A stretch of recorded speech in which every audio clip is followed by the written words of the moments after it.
warahmatullahi wabarakatuh. Wassalatu wassalamu ala wa ala alihi wa ashabihi ajma'in. Amma ba'd. Yang sekalian Allah Subhanahu wa taala, yang saya hormati terutama rekan-rekan fusi. Bagaimana? Semuanya. Dan pengadaan staf-staf bangunan mengawasi kita sebagai sekolah sore hari ini insya Allah kita akan membahas sebuah surat yang sangat berharga dari Al-Quran Al-Karim, yaitu surat Al-Hasyr. Surat Al-Hasyr, surat yang ke-59, surat yang ke-59 juz 28. Dan surat ini sangat cocok dengan durasi waktu yang kita punya. Dan ketika membahas surat ini utuh, maka teman-teman akan merasakan betapa berharganya waktu yang akan kita habiskan sore hari ini. Sudah dibuka surat Al-Hasyr, surat yang ke-59. Tolong dibuka Al-Qurannya biar semua menyimak. Yang tidak bawa Al-Quran bisa menghafal. Dan bersama saya sudah ada Bang Aang, Rais jurusan mesin, salah satu kader berharga fusi. Beliau akan menemani saya membacakan ayat-ayat dari surat Al-Hasyr. Silakan Bang. Ta'awud dibaca sampai sini. Bentar.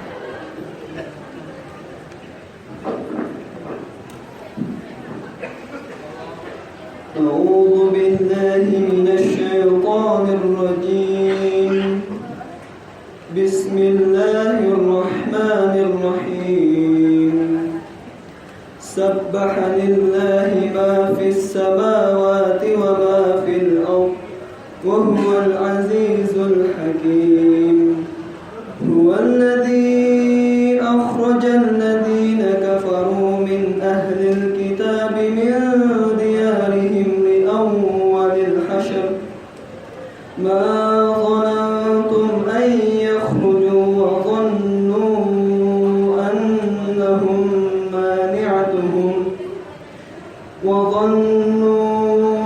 أنهم مانعتهم خصونهم من الله فآتاهم الله من حيث لم يحتسبوا وقذف في قلوبهم الرعب يخربون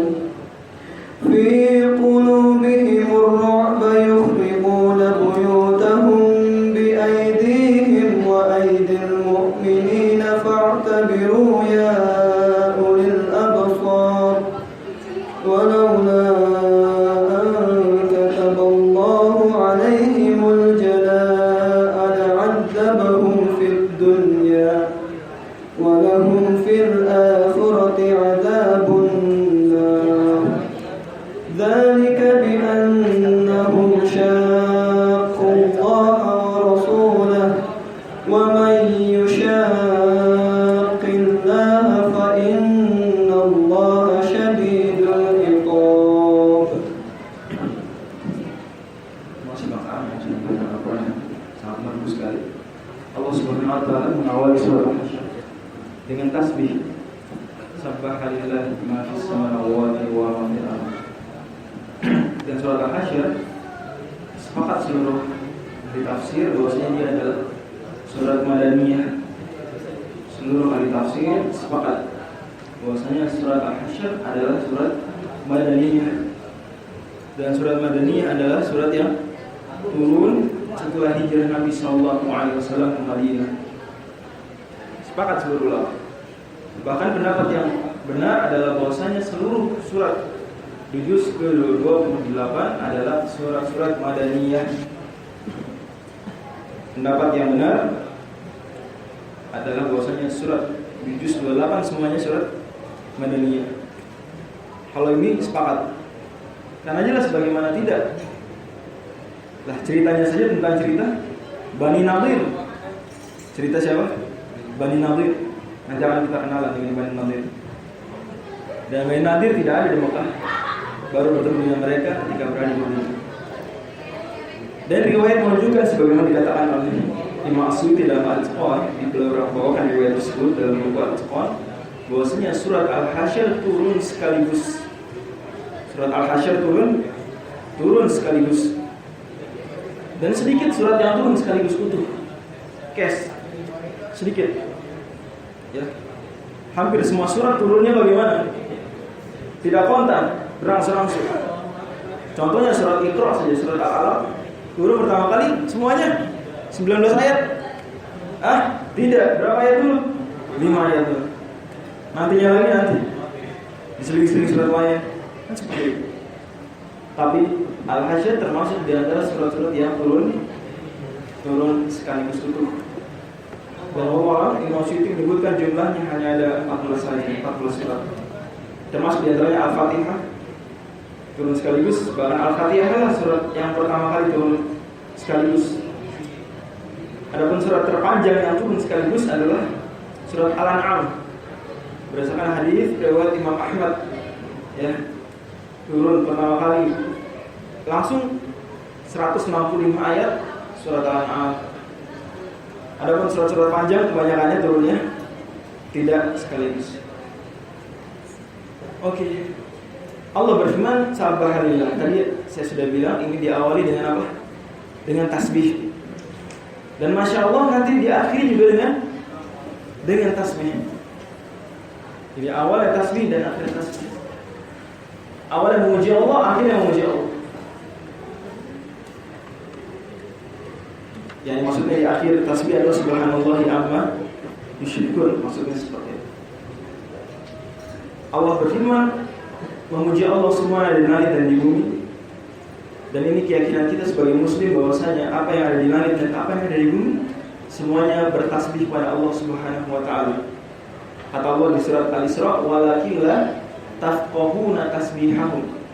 Tapi sayang kalian tidak memahami bagaimana tasbihnya mereka. Siapa sangka, ya, gemericik air di sungai ternyata itu adalah tasbihnya dia. Barangkali, ya, getaran atom cesium misalnya yang jadi patokan desakan, bisa jadi itu tasbihnya dia. Bisa jadi kepakan sayap burung itu tasbihnya dia. Bisa jadi membuka dan menutupnya mulut ikan itu tasbihnya dia. Kata Allah, walakin la tafqahuna tasbihahum, tapi sayangnya kalian tidak paham tasbihnya mereka. Karena Ibnu Qayyim dalam kitab beliau yang terkenal Madarijus Salikin, dan ini buku yang ringkasannya menjadi buku wajib banyak anak-anak rohis, ya. Ringkasan Madarijus Salikin, kata beliau di antara yang beliau bawakan adalah orang-orang yang tidak beriman pada Allah, ya, kenapa kok dianggap lebih buruk daripada hewan ternak dari sisi tertentu, ya? Karena hewan ternak mereka senantiasa berzikir. Orang-orang yang tidak beriman maka mereka tidak berzikir. Karena jangan sampai kita tidak berzikir, ya, jika sedang di atas bikun misalnya, kan penuh, tidak bisa apa-apa, tidak bisa mungkin membuka HP saja tidak bisa untuk mereview pelajaran atau untuk membaca artikel bermanfaat dari situs-situs tertentu misalnya. Maka kita jangan sia-siakan waktu tersebut untuk berzikir. Apalagi ada hadisnya dari riwayat Imam Tabrani bahwasanya manusia nanti di padang mahsyar tidaklah menyesali sesuatu di muka bumi selama mereka hidup lebih besar daripada menyesalnya mereka meninggalkan detik-detik berlalu di kehidupan yang tidak berzikir. Wa huwal azizul hakim, dan Allah Subhanahu wa taala Maha perkasa dan Maha bijaksana. Dan isyarat wa huwal azizul hakim, isyarat, ya, bahwasanya apa yang terjadi terhadap Bani Nadir itu bentuk keperkasaan Allah Subhanahu wa taala. Tapi keperkasaan Allah tidak seperti manusia yang powersnya apa? Tend to corrupt. Tidak. Kalau manusia, kalau aziz bagaimana Bang Al? Cenderungnya bukan. Cenderungnya bagaimana? Diktator. Manusia kalau sudah aziz, sudah perkasa, kekuatannya sudah absolut, cenderung semena-mena melakukan sesuatu mengikuti hawa nafsunya. Tapi Allah Subhanahu wa taala aziz tapi hakim, penuh dengan bijaksana. Kata Allah, "Huwallazi akhrajal ladzina kafaru min ahli kitab." Dialah Allah yang mengeluarkan, mengusir orang-orang yang tidak beriman dari ahli kitab. Dan ini jelas bahwasanya ahli kitab juga termasuk orang-orang yang tidak beriman. Walaupun mereka mendapat sedikit kehormatan dengan tidak dipanggil orang-orang yang tidak beriman, tapi dipanggilnya wahai ahli kitab. Tapi tetap ahli kitab orang yang tidak beriman. Jelas ya? Jangan termakan propaganda sebagian pihak yang mengatakan kalau ahli kitab itu tidak dianggap orang tidak beriman. Enggak, ahli kitab orang yang tidak beriman juga. Innal ladzina kafaru min ahli kitabi wal musyrikin. Di surat ini juga Allah, "Huwallazi akhrajal ladzina kafaru min ahli kitab." Siapa yang masuk ahli kitab di sini adalah orang-orang Yahudi. Lebih tepatnya adalah Bani Nadir. Bani Nadir. Dan Bani Nadir, teman-teman sekalian, dia adalah satu dari 3 kabilah Yahudi yang merupakan orang-orang zimmi. Orang zimmi adalah non-muslim yang hidup di negara Islam. Jadi salah besar kalau ada anggapan begitu ada negara Islam maka seluruh non-muslim terancam. Salah besar. Yang ada justru adalah non-muslim, ya orang-orang yang tidak beriman bagaimana? Mendapatkan perlindungan, mendapatkan perlakuan yang istimewa seperti itu. Dan mereka diizinkan tinggal di Madinah, padahal sebenarnya mereka ini bukan penduduk asli tersebut. Tempat tersebut adalah karena isi piagam Madinah. Dan piagam Madinah ini bukti kedewasaan politiknya Rasulullah SAW. Yang semua yang ingin meneladani beliau bagaimana berpolitik harus paham konsep piagam Madinah ini. Simpelnya adalah bahwasanya orang-orang Yahudi ini mereka sejatinya karena tidak mau mengikuti ajaran Nabi tidak berhak tinggal bersama kaum muslimin sejatinya. Tapi Nabi tak mengizinkan mereka hidup di negara Madinah semata-mata karena Nabi SAW ini memberikan izin dalam piagam Madinah. Di antara bunyi klausul piagam Madinah adalah seluruh yang ada di Madinah, muslimnya dan yang bukan muslim, wajib membela Madinah. Nah ini ya, sama seperti konsep nasionalisme yang positif seperti itu. Anda muslim, Anda tidak muslim, tinggal di negeri tertentu, bela negeri tersebut.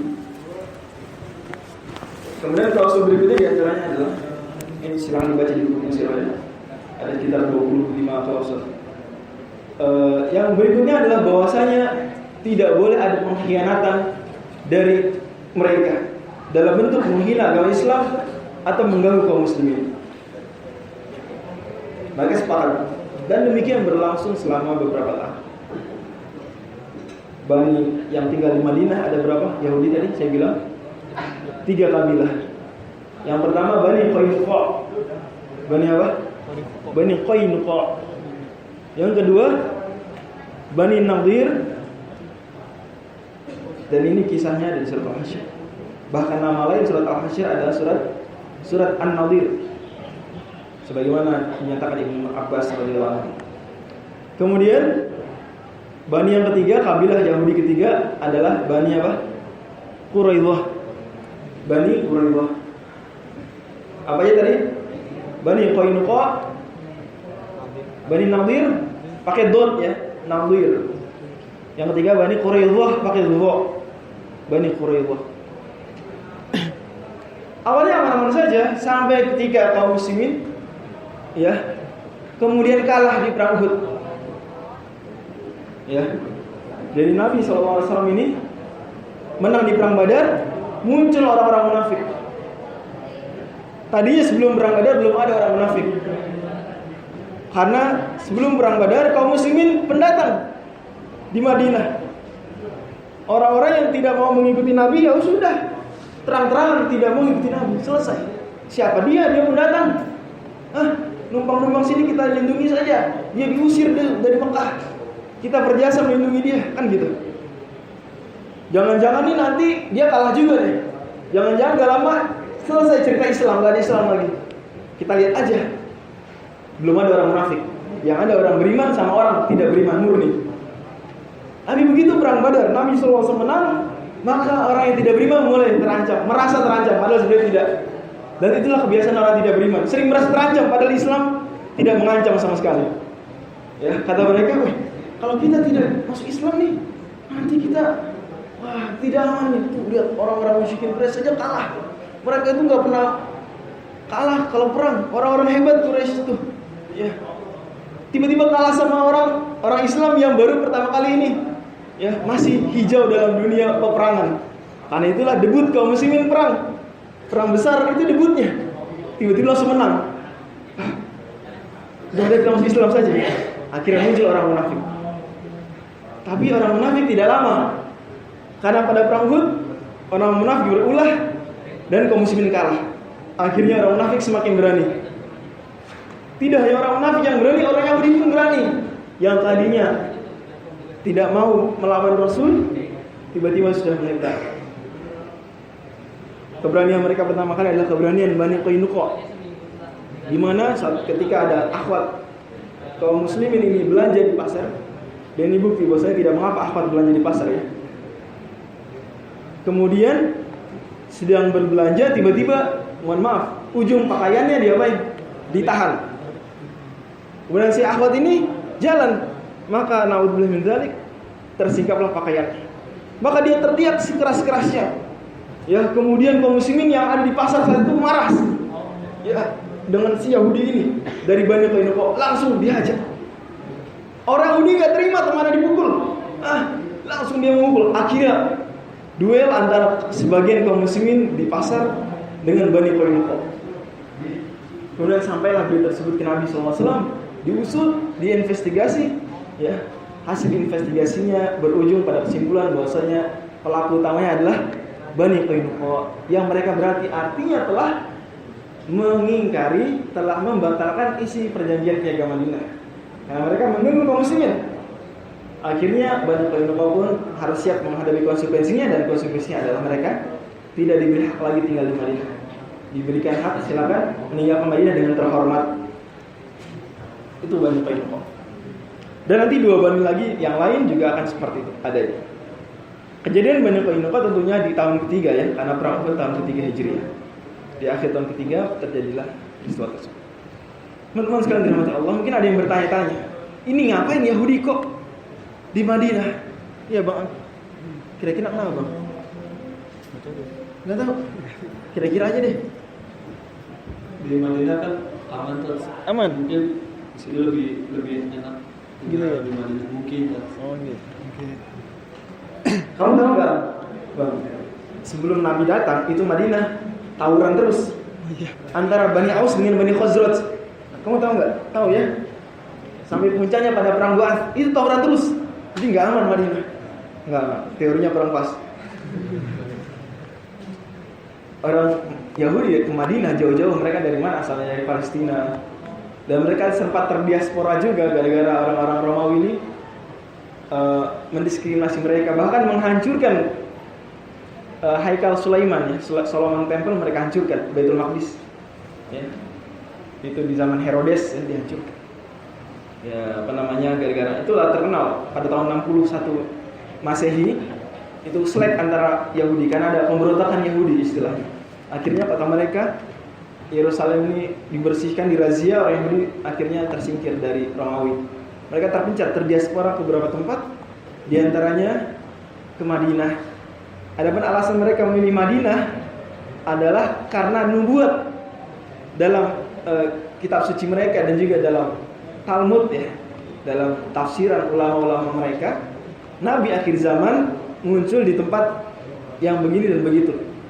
Setelah mereka melakukan riset, ternyata tempat yang paling pas dengan nubuat tersebut adalah Madinah. Karenanya mereka berbondong-bondong tinggal di Madinah atau di sekitar Madinah dalam jumlah yang besar. Populasi Yahudi terbesar saat itu ada di Madinah dan sekitar Madinah. Kenapa? Karena mereka menunggu-nunggu nubuat Nabi akhir zaman yang konon menurut tafsiran ulama mereka adanya di tempat yang ciri-cirinya pas dengan ciri-ciri Madinah. Tapi sayangnya ya, benar sih nubuatnya itu Nabi akhir zaman di situ. Tapi sayangnya mereka kecewa setelah tahu bahwasanya Nabi tersebut tidak berasal dari kabilah mereka, tidak berasal dari orang Yahudi. Padahal jauh-jauh hari mereka sudah ya menyebarkan ancaman kepada orang Madinah yang hobi tawuran. Kalian nih ya hati-hati kalian nanti kalau sudah muncul nabi kita akan menghancurkan kalian seperti orang-orang Ad dan orang-orang Samud dihancurkan. Karena orang Madinah saat itu menyembah berhala, tidak mau mengikuti agama Yahudi. Ternyata yang mengikuti Nabi ternyata siapa? Orang Madinah. Mereka kecewa. Dan karena rasisme orang Yahudi sudah mendarah daging, akhirnya mereka memilih untuk tidak beriman. Apapun konsekuensinya, karena nabinya bukan dari mereka. Itu ya kenapa kok orang Yahudi ada di Madinah dan sekitar Madinah dalam jumlah yang sangat besar. Min ahli kitab min diyarihim, dari negeri-negeri mereka, dari rumah-rumah mereka. Li awwalil hasyr, pada hari penghimpunan yang pertama, hari pengusiran yang pertama.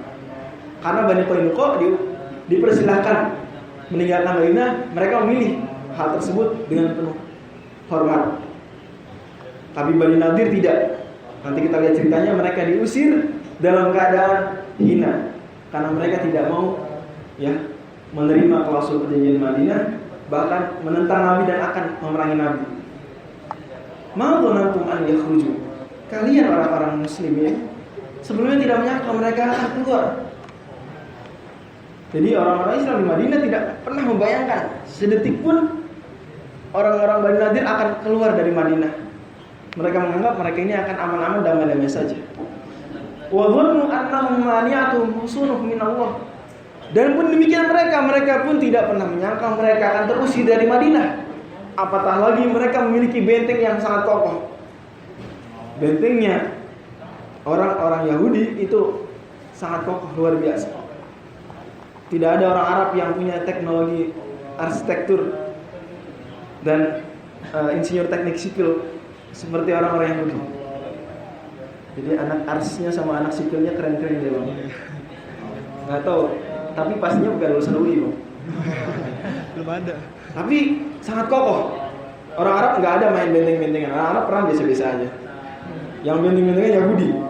Karena kalau teman-teman baca, ya perang terhadap Yahudi di banyak episode Sirah Nabawiyah itu teman-teman dapati mesti ada menjumpai benteng. Mesti mereka mainnya benteng kayak gitu terus. Termasuk perang Khaybar dan lain-lainnya, mereka main benteng seperti itu. Teknologi sudah maju dibandingkan orang Arab. Dan mereka menganggap benteng mereka sangat kokoh, akan melindungi mereka. Annahum mani'atuhum husunuhum minallah. Bahkan mereka sudah menyangka benteng ini sanggup menjaga mereka dari hukuman Allah. Wah, ini bisa anak sipil, anak ars bikin bangunan anti azab Allah, bisa nggak? Mustahil bang. Gimana? Mustahil tuh. Tapi mereka meyakini seperti itu. Annahum mani'atuhum husunuhum minallah. Tapi kata Allah, fa'atahumullahu min haitsu lam yahtasibu. Tapi Allah mendatangi mereka dari arah yang mereka tidak duga. Dan mendatangi di sini fa'atahumullah, ini sepakat ya seluruh ahlus sunnah wal jamaah, ya maksudnya yang datang azab Allah. Sebagian mereka memilih jalur mengatakan Allah datang, yakni datangnya sesuai dengan yang keagungan Allah, datangnya bukan datang yang berpindah tempat, bukan datang ya seperti datangnya kita, tidak. Sebagian lagi jelasnya mengatakan ai fa'atahum adzabullah. Tapi kedua-duanya sepakat ya bahwasanya datangnya Allah tidak seperti datangnya manusia. Dan di antara hal yang dijelaskan Imam Ahmad ketika menafsirkan ayat-ayat seperti ini. Yang ja'a Allah ja'a amrullah. Ja'a rabbuka ja'a amru rabbik. Ya. Ata amrullah. Di antara kata Imam Ahmad karena Allah berfirman di surat lain ata amrullah. Hal yanzuruna illa an ya'tiyahumullah. Di surat Al-Baqarah, di surat An-Nahl, an ya'tihum amrullah. Seperti itu. Dan ini tidak merupakan hal yang menyimpang dalam akidah Ahlussunnah wal Jamaah. Bahkan demikian tafsiran para as-salafus saleh. Karena kaidah ya dalam urusan seperti ini bahwasanya mengarang-arang dalam menyelewengkan ayat-ayat yang berkaitan dengan sifat Allah tidak boleh, haram hukumnya. Ya, kecuali jika itu ada di dalam Al-Qur'an, ada dalam sunnah, dalam ijma' atau tafsirannya as-salafus saleh. Ini kaidahnya. Kalau ada ayat sifat seperti misalnya Ar-Rahman wa al-'arsy istawa, tidak boleh kita apa-apakan. Demikian keyakinan ya ulama-ulama ashabul hadis dan ulama-ulama Maturidiyah dan mayoritas ulama-ulama Asy'ariyah bahwasanya ayat-ayat seperti itu dibiarkan apa adanya. Kecuali Ya, kalau ada tafsiran dari Al-Quran, dari Sunnah, atau ijma' ulama, atau penafsiran as-salafus saleh, maka tidak mengapa ya ditafsirkan. Dan hal ini jelas untuk ayat ini, fa'atahumullah, Allah mendatangi mereka. Tafsirannya adalah bagaimana terjemahnya? Datang apa? Datang azab Allah. Jelas ya? Karena ijma' ulama semuanya sepakat sebagaimana dikatakan oleh Imam Abdul Hasan Al-Asy'ari dalam buku beliau terkenal Risalah ila Ahli Tsaghir, bahwasanya Ahlussunnah wal Jamaah sepakat Allah Subhanahu wa taala datang. Tapi datangnya Allah Subhanahu wa taala tidak seperti datangnya manusia, tidak berpindah tempat, tidak maksudnya Allah dari sifat-sifat kurang. Kemudian Abdul Hasan Al-Asy'ari al-Imam mengatakan, bukankah demam saja bisa datang? Orang Arab mengatakan al-humma ata, demam datang. Dan datangnya demam tidak disertai dengan perpindahan tempat secara fisik, tidak seperti datangnya manusia dan seterusnya. Tapi Ahlussunnah wal Jamaah mengimani ayat seperti ini dan menafsirkannya sebagaimana penafsiran Allah dalam Al-Quran, penafsiran Nabi-Nya, penafsiran para ulama yang disepakati, atau penafsiran para sahabat. Adapun jika tidak ada dari 4 hal tersebut, maka mereka berusaha menahan diri untuk tidak menafsirkan ayat-ayat sifat seperti ini. Wallahu a'lam. Min haitsu lam yahtasibu, dari arah yang mereka tidak duga, dari bentuk yang tidak mereka sangka-sangka. Mereka sangka mereka mampu menghalangi azab Allah, ternyata tidak. Min haitsu lam yahtasibu, berarti persis seperti orang bertakwa. Orang bertakwa rezekinya datang dari arah yang tidak mereka sangka-sangka. Orang yang tidak beriman juga sama, azabnya datang dari arah yang tidak mereka sangka-sangka. Bahkan seringkali azab tersebut diawali dengan apa? Dengan kenikmatan. Perhatikan ya, ini kaidah azab. Azab itu datangnya seringkali awalnya apa? Kemakmuran. Kemakmuran kemudian diazab. Sebagaimana di awal juz 9 ya. Di awal juz yang ke-9 Allah menyinggung di situ, afa amnal qur'an ya'tihum ba'suna bayatan wa hum na'imun aw amnal qur'an ya'tihum ba'suna tuhan wa hum ya'lamun afa amnal qullahi fala namul khasirun. Ya, bahwasanya azab Allah datang seringkali justru sebelumnya apa? Kemakmuran. Jadi hati-hati dengan konspirasi kemakmuran. Hati-hati ya. Setelah itu ada azab, jangan-jangan kalau kita tidak beriman. Wa qadzafa fi qulubihim ar-ru'b. Karena Allah tidak cukup dengan hukum mereka, Allah timpakan, Allah lemparkan ketakutan ke dalam hati mereka. Ar-ru'b, ketakutan. Dan hadis Bukhari Muslim menyebutkan bahwasanya Nabi SAW di antara keistimewaan beliau adalah Nabi SAW ini sebelum berjihad, sebulan sebelumnya hamil 30 hari, musuhnya sudah tertimpa ar-ru'b. Sudah tertimpa ar-ru'b, tertimpa apa? Rasa takut.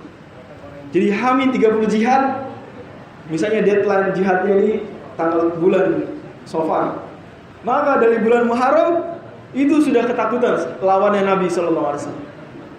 Sudah ngeri itu Nabi. Dan siapa yang berjalan di atas jalan beliau seperti itu, musuh mereka takut.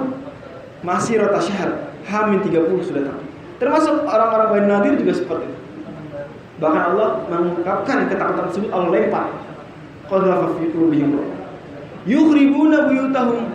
Ya, mereka ini menghancurkan rumah-rumah mereka bi aidihim wa aidil mu'minin, dengan tangan mereka, dengan tangan-tangan orang-orang beriman. Fa'tabiru ya ulil absar, maka ambillah pelajaran wahai kalian orang-orang yang memiliki akal. Ini Allah tidak menyinggung kisahnya secara lengkap. Izinkan Ibnu Hisham dalam sirah beliau menceritakan kepada kita dalam sirah Ibnu Hisham. Ibnu Hisham bawahan riwayat ya, bahwasanya Bani Nadir ini berkhianat kepada kaum muslimin. Bagaimana bentuk khianatnya? Bentuk khianatnya adalah tatkala Nabi SAW sedang duduk-duduk dengan para sahabat di dekat perkampungan mereka. Kemudian beberapa hari sebelumnya mereka sudah merencanakan, siapa di antara kalian yang siap membunuh Nabi Muhammad? Membunuh Muhammad. Siapa yang siap membunuh Muhammad? Maka di antara mereka ada yang mengatakan, saya siap membunuh Muhammad. Ya. Kemudian di antara mereka mengatakan, jangan. Kalau kalian nekat mau membunuh Muhammad, nanti Tuhan Muhammad ngasih tahu Muhammad duluan sebelum kalian mengeksekusi beliau. Karena orang Yahudi tahu ini Nabi. Mereka tahu kok ini Nabi. Mereka lebih tahu itu nabi daripada mereka tahu anaknya adalah anaknya sendiri. Gitu ya. Tapi mereka nggak mau beriman gara-gara apa tadi? Rasisme. Ya. Sentimen antar etnis. Jangan kalian bunuh. Kalian belum eksekusi saja, Tuhan Muhammad sudah ngabari. Dan kalian tahu kan konsekuensinya, nanti kita seperti Bani Qainuqa. Kita diusir ujung-ujungnya. Jangan. Tapi tetap saja orang tadi tetap akhirnya bulat keputusan mayoritas Bani Nadir membunuh Muhammad. Akhirnya tiba pada hari eksekusi. Di antara mereka ada yang melihat Muhammad sedang duduk bersama sebagian sahabatnya di bawah. Mereka naik ke atas kemudian melemparkan benda besar yang kalau menimpa siapapun mati. Sudah diukur ya. Sudut depresinya sudah diukur. Ya. Memperhitungkan matang-matang ya. Gerak jatuh bebas. Sudah matang perhitungannya.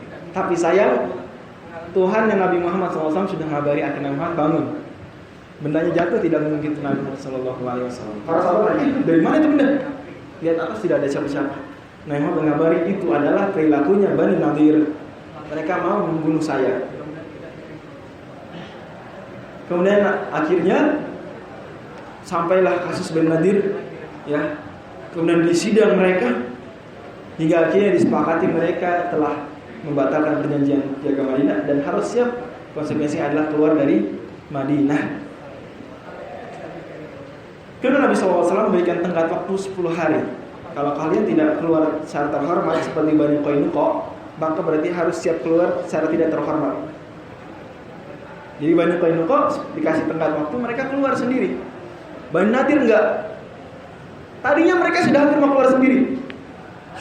Sudah banyak yang rapi-rapi packing. Sudah siap-siap mau keluar. Tapi tiba-tiba datang Abdullah bin Ubay bin Salul. Abdullah bin Ubay bin Salul siapa dia? Ya, bosnya orang-orang munafikin. Dan Abdullah bin Ubay bin Salul ini sama seperti Yahudi tidak mau beriman gara-gara sentimen saja. Kenapa? Karena kalau seandainya Nabi Muhammad SAW tidak datang ke Madinah, seandainya orang-orang Ansar tetap tidak beriman kepada agama Islam, masih Aus dan Khazraj, maka dialah raja Madinah. Sudah hampir mahkota diletakkan di atas kepalanya. Tapi orang-orang Aus dan Khazraj keburu beriman sama Nabi SAW. Kemudian akhirnya terjadilah apa yang terjadi. Baitul Aqabah pertama, Bait Aqabah kedua, terus hingga akhirnya Nabi hijrah. Akhirnya pemimpin Madinah siapa? Nabi Muhammad SAW. Akhirnya dia ini dengki dengan Nabi SAW. Gagal move on dia. Bertahun-tahun gagal move on, tidak mau beriman, kecuali beriman secara gayanya orang munafik. Dia bilang ke orang Bani Nadir, Bani Nadir, kalian ngapain pergi? Enggak usah pergi. Jangan pengecut seperti Bani Qainuqa. Tenang. Lain ukhrijitum lanakhrujanna ma'akum. Kalau kalian diusir, kita akan keluar bersama kalian. Wala in qutiltum lanansurannakum.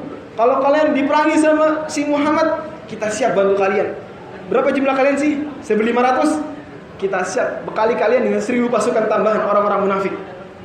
Kita kalahkan Muhammad. Muhammad itu apa dayanya? Mereka perang Uhud saja kalah. Perang Uhud jumlah mereka berapa sih? Cuma 700 saja.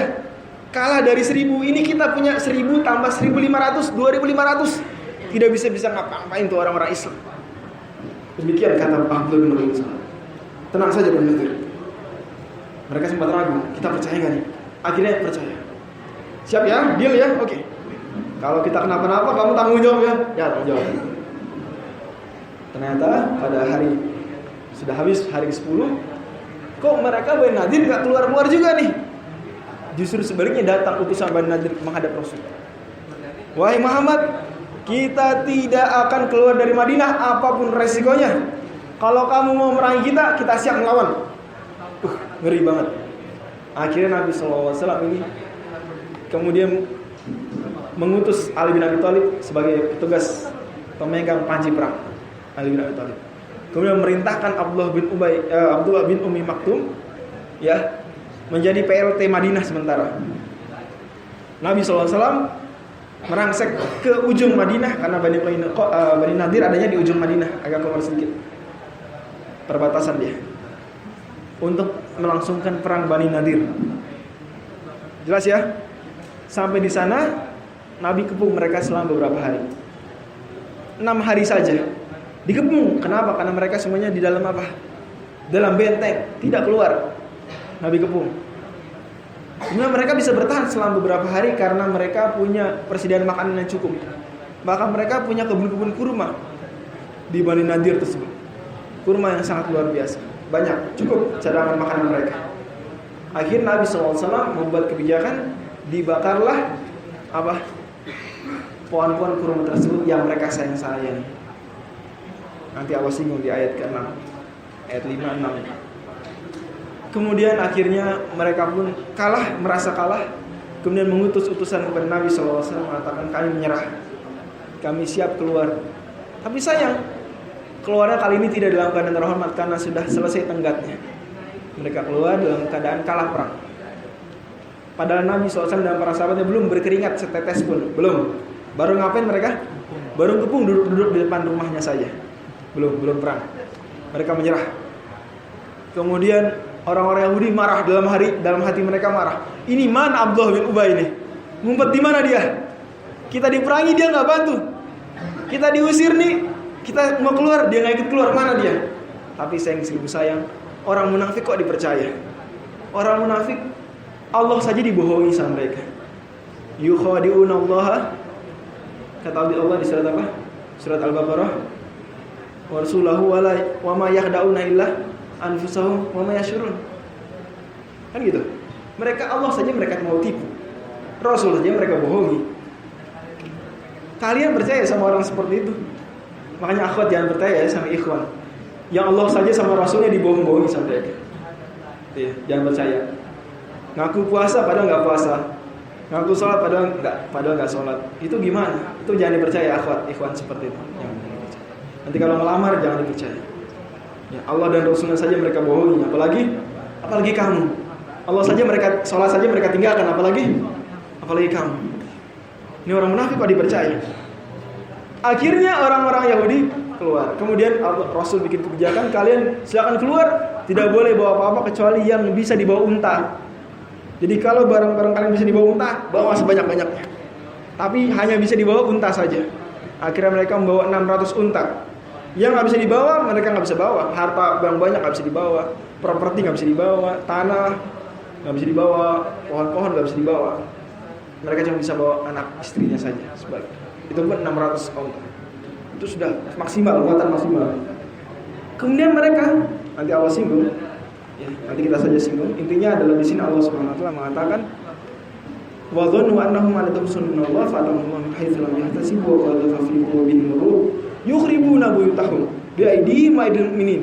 Mereka menghancurkan rumah mereka dengan tangan mereka dan dengan tangan orang beriman. Maksudnya apa? Mereka ini keluar dan tidak rela rumahnya ditempatin sama orang Islam. Kan mereka punya rumah ya Kak? Rumahnya nggak bisa dibawa. Nggak bisa. Harta banyak juga nggak bisa dibawa. Belum ada waktu itu ATM ya, transfer belum ada. Ya kalau berkilo-kilo emas ya nggak bisa dibawa. Onta nggak muat ya udah ditinggal. Kan seperti itu. Maka mereka saking kesalnya sama orang Islam, nggak mau rumahnya ditempatin sama orang Islam, mereka bakar rumah. Nggak apa-apa kita tinggalin, nanti kita bakar biar orang Islam nggak bisa nikmatin hasil arsitek kita, karya insinyur teknik sipil kita, nggak bisa nikmatin. Bikin sendiri sono kalau punya insinyur sipil, arsitek bikin sendiri. Akhirnya dibakar. Itulah tafsiran yukhribuna buyutahum biaidihim wa aidil mu'minin fa'tabiru. Dalam kitab lain kitab Abu Amr yukhribuna buyutahum fa'tabiru. Dan fa'tabiru ya Allah besar, ini bukti jelas bahwasanya semua kisah yang dibawakan Allah dalam Al-Quran bukan sekedar penghibur, bukan. Tapi apa? Supaya orang-orang beriman ketika membacanya mengambil pelajaran. Dan fa'tabiru artinya adalah faqisu. Artinya adalah maka analogikanlah. Maka apa? Analogikanlah. Dan semua buku usul fikih tanpa terkecuali pasti kalau pembahasan kias, pembahasan analogi dan kias dalam Islam adalah sumber hukum yang keberapa? Yang keempat setelah Al-Quran, Sunnah, Ijma', kemudian kias. Pasti mereka membawakan dalil kias dari Al-Quran adalah ayat ini diantaranya. Pasti. Fa'tabiru ya ulil absar. Fa'tabiru artinya apa? Faqisu, maka analogikan. Jadi kalau kalian seperti mereka, siap-siap akibatnya seperti mereka. Kalau kalian seperti kaum muslimin, siap-siap seperti kaum muslimin. Sifatnya. Walaula angkataballahu alaihimul jala ala adzabahum fid dunya. Kemudian Allah Subhanahu wa taala menyatakan bahwasanya takdir Allah berupa al-jala, dikeluarkannya mereka dari Madinah ini lebih ringan. Karena kata Allah, kalau seandainya Allah tidak menakdirkan buat mereka dikeluarkan dari Madinah. Jadi Allah Subhanahu wa taala punya beberapa skenario takdir. Seandainya takdirnya buat mereka yang terjadi bukanlah al-jala, bukan mereka diusir, maka takdir yang terjadi adalah takdir yang kedua, yaitu apa? La'adzabahum fid dunya, yaitu azab di dunia. Ini seandainya mereka pun tetap di Madinah saja, Nabi gagal mengusir mereka, maka yang terjadi adalah azab Allah menimpa mereka. Misalnya mungkin bentengnya meledak, mungkin saja ya, atau gempa bumi, mungkin nggak? Atau hujan meteor, mungkin nggak? Mungkin, semuanya mungkin. Seperti umat-umat sebelumnya. Walau fil akhirati adzabun nar, dan bagi mereka di akhirat azab neraka. Dan ini bukti bahwasanya Allah Subhanahu wa taala ini membuat beberapa skenario takdir. Dalam takdir yaumi, takdir sanawi, dan takdir umri, ini ada beberapa skenario takdir. Kalau enggak ini ya itu.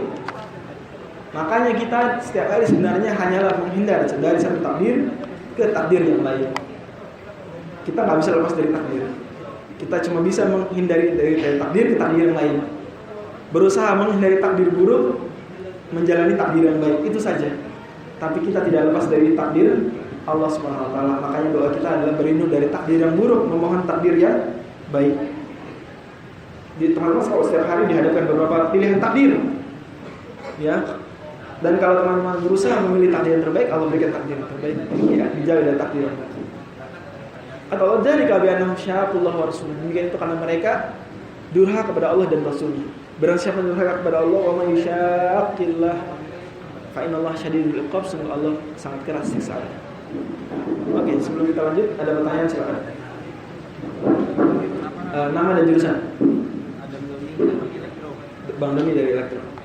Mau tanya kenapa mereka itu syaqullah wa rasulullah, padahal kan mereka sangat yakin bahwa Rasulullah Nabi Muhammad itu Rasulullah kan.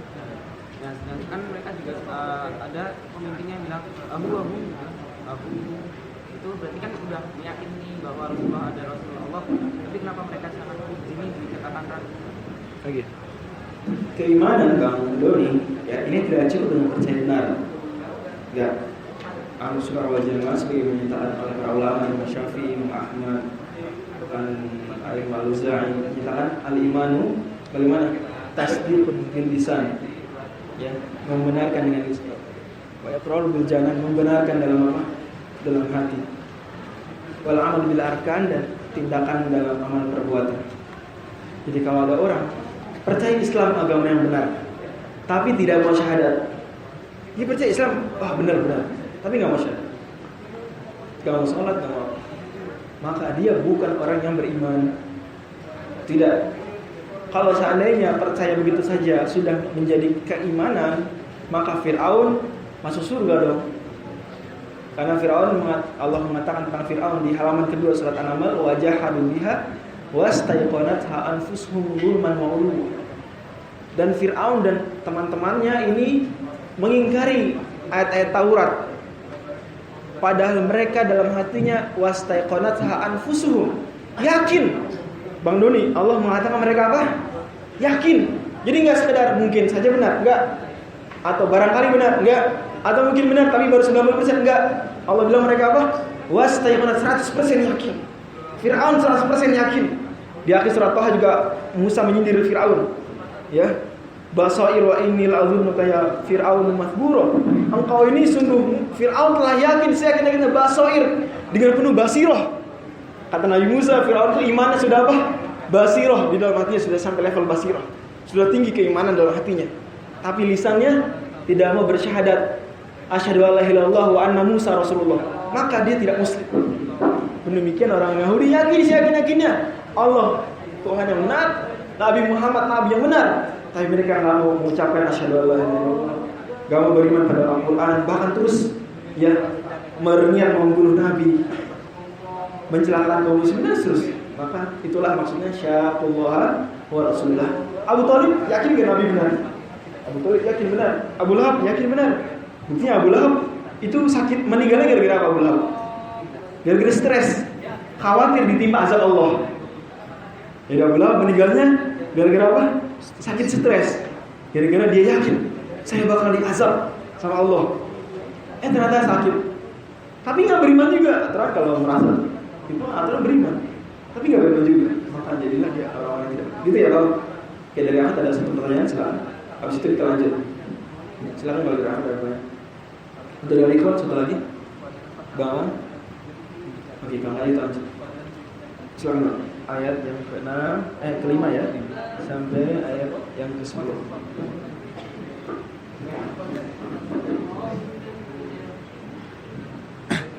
أعوذ بالله من الشيطان الرجيم ما قطعتم من لينة أو تركتموها قائمة على أصولها فبإذن الله وليخزي الفاسقين وما أفاء الله على رسوله منهم فما أوجفتم عليه من خيل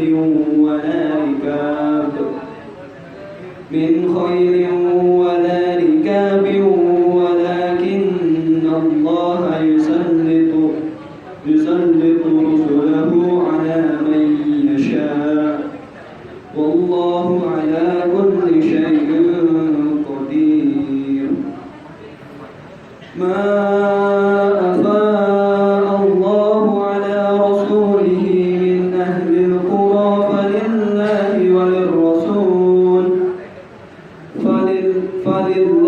وللرسول ولذي القربى واليتامى والمساكين وابن السبيل كي لا يكون دولة بين الأغنياء منكم وما آتاكم الرسول فخذوه وما نهاكم عنه فانتهوا واتقوا الله إن الله شديد العقاب للفقراء المهاجرين الذين أخرجوا من ديارهم وأموالهم يبتغون فضلا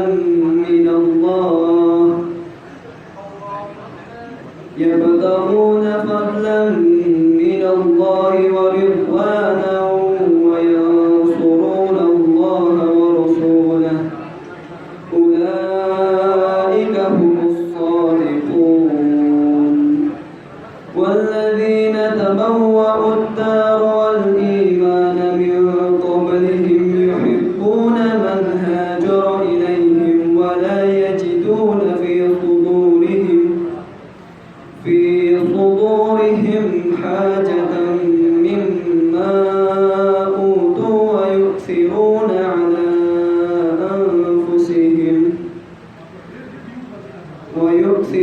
على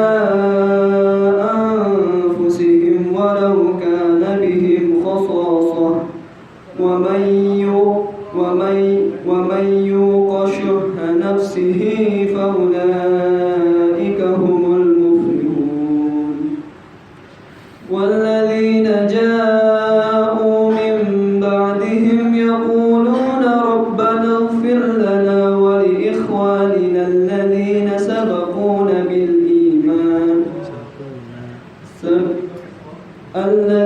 والذين جاءوا من بعدهم يقولون ربنا اغفر لنا ولإخواننا الذين سبقونا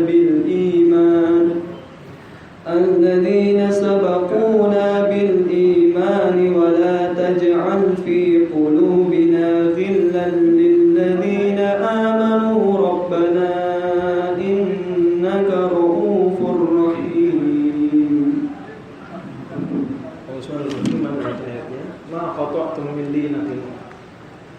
Pohon kurma manapun yang kalian potong, yang kalian tebang. Au taraktumuha qa'imatan ala usuliha, atau sebagian pohon yang kalian biarkan tegak di atas akar-akarnya.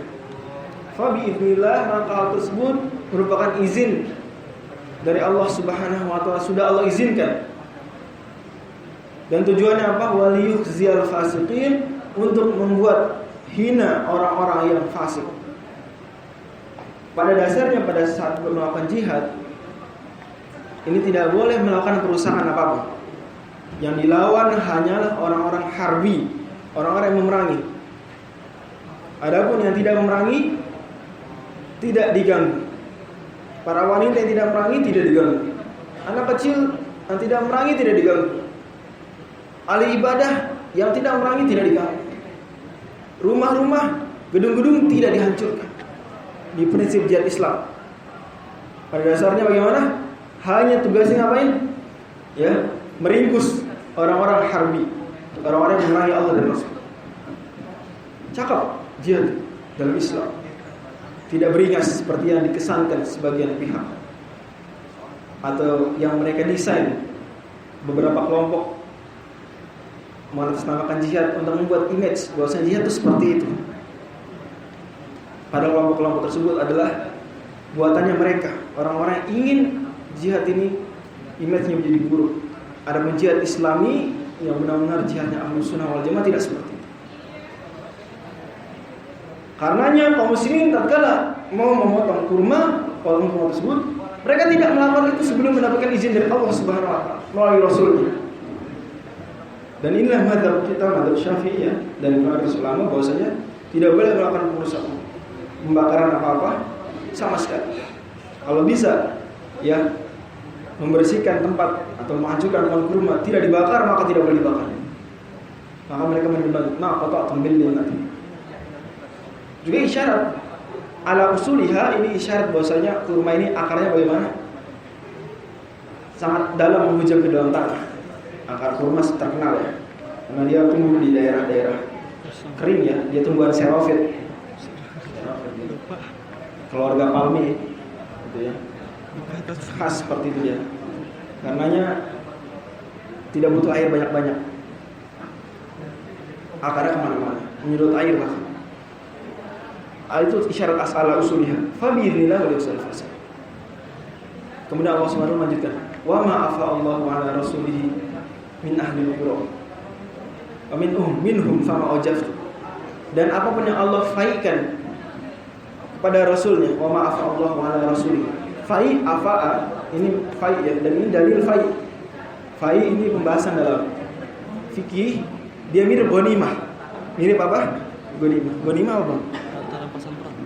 Antara rampasan perang. Kalau fai apa fai kira-kira? Fai ini mirip ghanimah juga. Bedanya kalau fai tidak melalui kontak senjata. Bedanya apa kalau fai? Tidak ada kontak senjatanya. Adapun ghanimah maka sebelumnya ada apa? Ada kontak senjatanya. Kan tadi saya sudah bilang, kaum muslimin sempat enggak kontak senjata? Enggak. Mereka duduk-duduk aja, nungguin. Mereka sendiri yang kalah seperti itu. Nah, ini FI. Ghanimah pembagiannya adalah sebagaimana berikut. 1/5 ini khumus. Namanya 1/5 dari 20% dari ghanimah khumus. Nanti khumus dibagi lagi sebagaimana di awal juz yang ke-10 nanti ada. 80%-nya dibagi-bagi dengan pembagian 30% untuk orang yang berkuda dan 20% 60% untuk orang berkuda dan 20% untuk pejalan kaki. Gimana jadi bagian ghanimah? Ya dibagi 5. 1/5 khumus namanya. Nanti khumus dibagi lagi sebagaimana di awal juz yang ke-10. Wa alamu anna ma ghanimtum min syai'in fa inna lillahi khumsahu wa lirrasuli wa lidhil qurba wal yatama wal masakin wal sabil. Awal juz yang 10 surah Al-Anfal. Adapun 4/5-nya lagi dibagi 3/5-nya untuk tentara berkuda dan 1/5-nya untuk pejalan kaki. Dan masya Allah ya, di Universitas Islam Al-Unsur, di universitas saya ini ada tesis doktoral itu pembagian ghanimah untuk pasukan modern. Jadi keren ya. Pesawat tempur kiasnya kemana? Berkuda. Kias. Ya mungkin nanya nanti gimana kalau jihad sekarang nih pakai apa tempur artileri? Iya artileri. Gimana tuh nanti? Nah, masa nggak dapat ghanimah? Yang dapat cuma yang berkuda sama jalan kaki. Saya naik pesawat ini yang ngancurin gedung-gedung saya ini. Kan sekarang senjata dahsyat kan senjata yang terbang kan gitu. Nggak dapat apa-apa dong? Nggak dapat. Itulah fungsi tadi fakta biru ya ulil absar. Kias. Makanya Islam itu agama yang terjaga sampai akhir zaman. Mana hukumnya ada itu tuh ghanimah untuk pasukan pesawat? Ada nggak di Quran di Sunnah? Ada. Ya, yaitu di Quran di Sunnah kemudian diapain? Dikiaskan. Kias dalilnya dalam Quran tadi fakta. Jadi semua hukum ada dalam Islam. Apa aja Ki? Anak mesin, semua tuh pembahasan mesin ada dalam Islam hukumnya. Ada. Ya, silakan sini. Mana hukum mesinnya? Enggak ada. Semua. Karena dalam Islam semuanya memiliki hukum. Ya, ini kaidah usul fikih ya. Setelah datang ajaran Islam, kullu syai'in lahu hukum.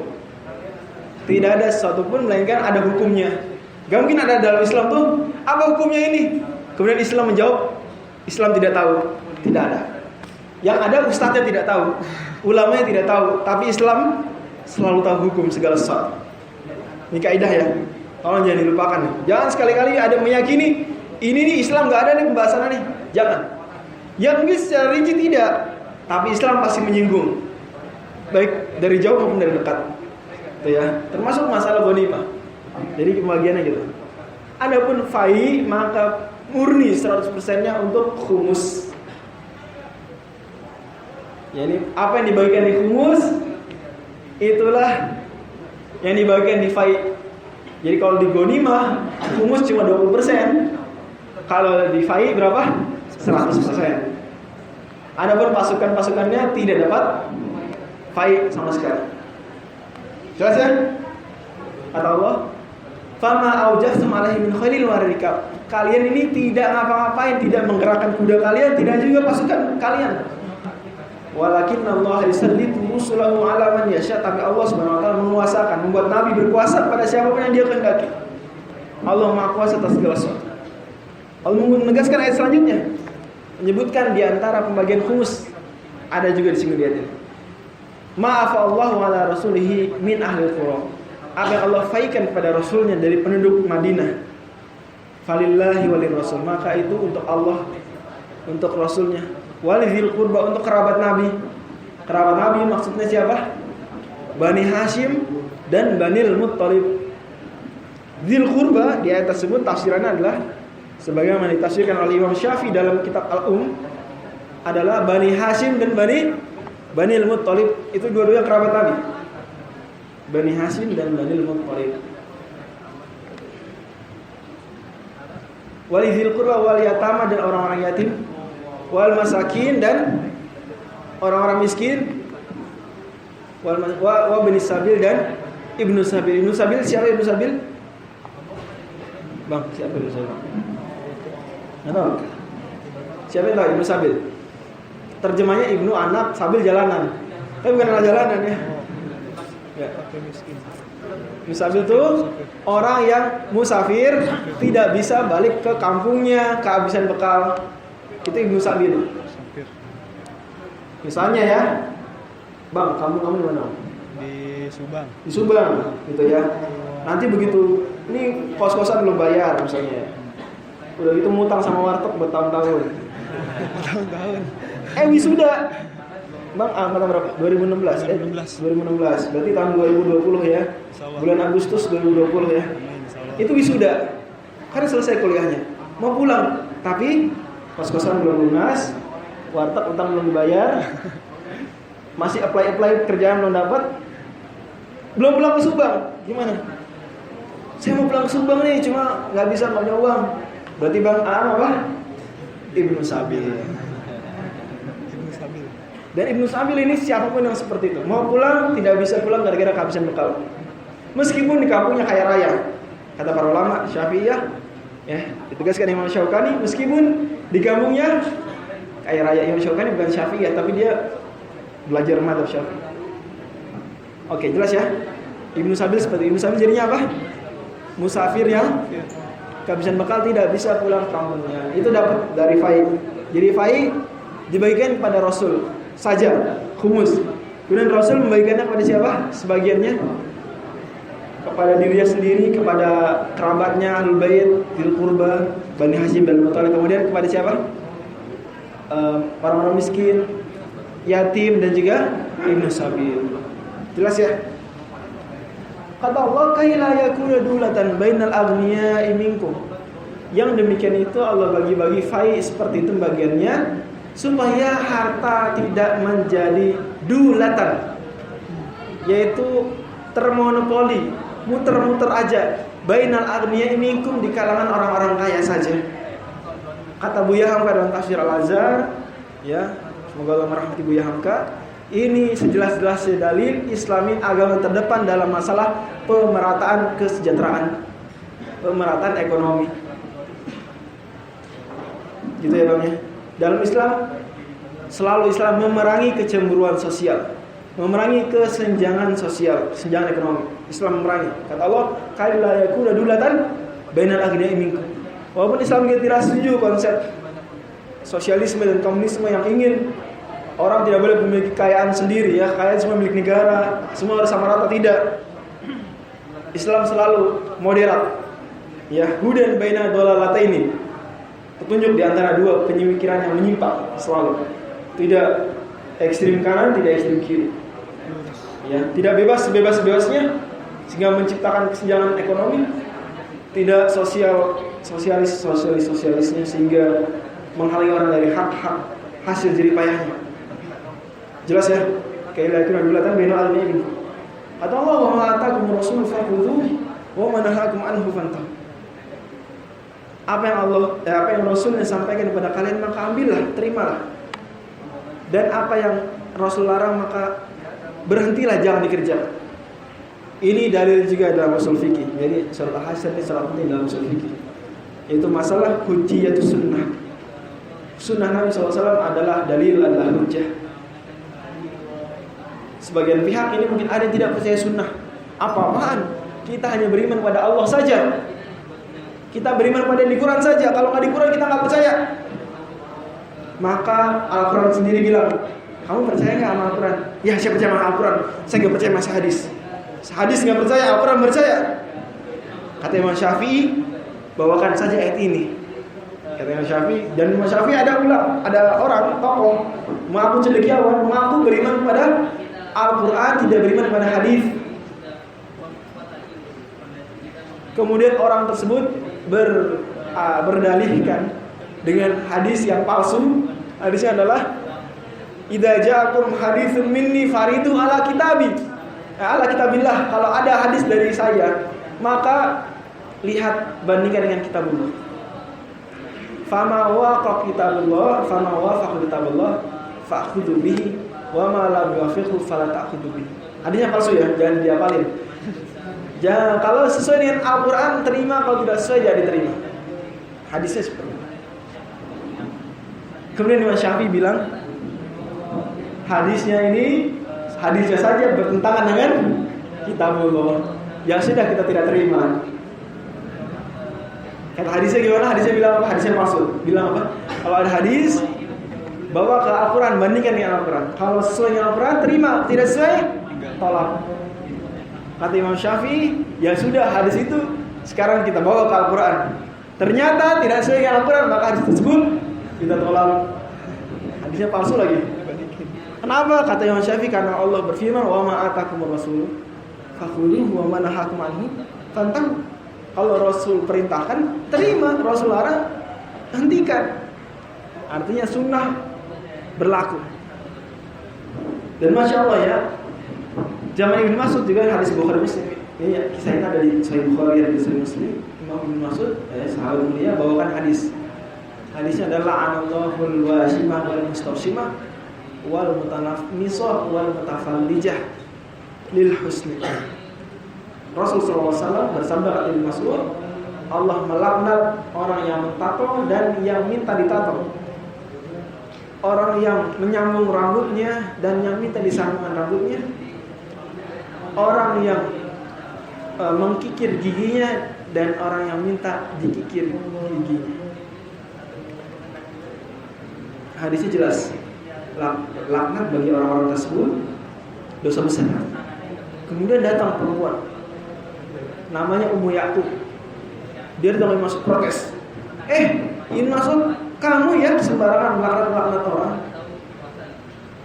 Kata Ibnu Mas'ud, siapa yang melaknat orang? Yang melaknat Allah sendiri. Mana? Saya sudah baca berulang kali Al-Quran, khatam, gak ada tuh ayat melarang melaknat orang yang nyambung rambut, yang mengkikir gigi, yang tadi mentato dan seterusnya, gak ada. Kata Ibnu Mas'ud, kamu berarti baca Qurannya belum teliti. Ini dalam novel Sherlock Holmes apa? You see but you don't observe. Siapa di sini Sherlockian? Tentunya familiar dengan ungkapan tersebut. You see but you don't observe. Kata Ibnu Mas'ud, kamu lewati ayat wa ma atakumur rasulu fakhudhuhu wa ma nahakum anhu fantahu. Apa yang Rasul sampaikan terima, Rasul larang tinggalkan. Dan Rasul yang bersabda la'anallahu al-washima wal mustashima al-hadits. Karena ibu aku akhirnya percaya. Jelas ya.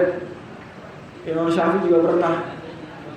Imam Syafi'i menyatakan dalam majelis beliau, silakan bawa masalah apapun, saya bisa bawakan dalilnya dari Al-Quran. Kemudian Imam Syafi'i ulama muda, dan saat itu ulama-ulama lain, termasuk terutama ya Hanafiyah, ini gak senang sama beliau. Pokoknya gak senang karena mengancam eksistensi pendapat mereka. Ya, ulama muda. Apalagi Imam Syafi'i terkenal ngalahin Muhammad bin Hasan. Nantilah kalau mau tahu cerita lengkap ini nih, nanti kalau pembahasan Imam Syafi'i khusus. Simpelnya Imam Syafi'i ini selalu berusaha orang zaman Imam Syafi'i mencari kesalahan Imam Syafi'i. Apalagi Imam Syafi'i bikin statement, hukum fikih manapun saya bisa bawakan dalil dari Al-Quran. Maka datang orang, wahai Syafi'i, kata kamu bisa bawakan dalil apapun dari Al-Quran. Sekarang apa hukumnya orang yang sedang haji atau umrah membunuh tawon? Apa hukumnya orang lagi haji sama orang lagi ihram membunuh tawon? Ini orang hafiz Quran juga bingung, nggak ada ayat kayak gitu. Orang yang pokoknya ulama juga, kalau ulama-ulama besar ya, mungkin bingung gimana caranya. Masalah ini ada di Al-Quran. Kalau masalah ini ada hukumnya, oke deh, bisa kias ke, bisa hadis ke. Tapi kok dari Al-Quran? Gimana? Kemudian Imam Syafi'i membacakan ayat wa ma Allah qala Allah Ta'ala. Dalilnya adalah qala Allah Ta'ala. Wa ma atakumur rasulu fakhudhuhu wa ma nahakum anhu fantahu. Surat Al-Hasyr ayat yang ke-7. Kemudian Imam Syafi'i melanjutkan, dan guru saya haddatsana Sufyan bin Uyainah. Haddatsana panjang sanadnya. Qala Rasulullah sallallahu alaihi wasallam iqtadu bil ladaini min ba'di Abu Bakr wa Umar. Ikutilah, kata Rasulullah SAW, hadis riwayat Imam Muslim ya. Ikutilah setelahku nanti dua orang, Abu Bakar dan Umar. Wa haddatsana Sufyan bin Uyainah haddatsana Imam Syafi'i membawakan hadis berikutnya. Kali ini mauquf sampai Umar ya. Bahwasanya Umar berfatwa saat haji, siapa membunuh tawon maka tidak ada hukuman apa-apa baginya. Kemudian akhirnya orang tersebut kagum, iya ya, ada juga dalilnya. Hukum membunuh tawon dalam Al-Quran. Mana dalilnya bang? Surat 59 ayat 7. Tapi ini silogisme ya.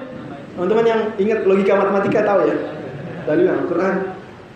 Mulai Al-Quran ke hadis. Hadisnya bagaimana tadi? Ikutilah hadisnya. Ikutilah dua orang sepeninggalku. Siapa? Abu Bakar dan Umar. Kemudian silogisme berikutnya ada lagi. Kan jika A maka ini alok B belok A, alok B belok C, celok D gitu ya. Kan gitu ya. Ingat enggak? Tingkat 1 mata kuliah tingkat 1, ingat ya. Atau SMA dulu. Alok B belok C, C log D, D log E kan berarti kesimpulannya apa? A log E. Gitu ya. Gitu ya. Ini sama. Tadi berantai. Karena fatwa Umar apa?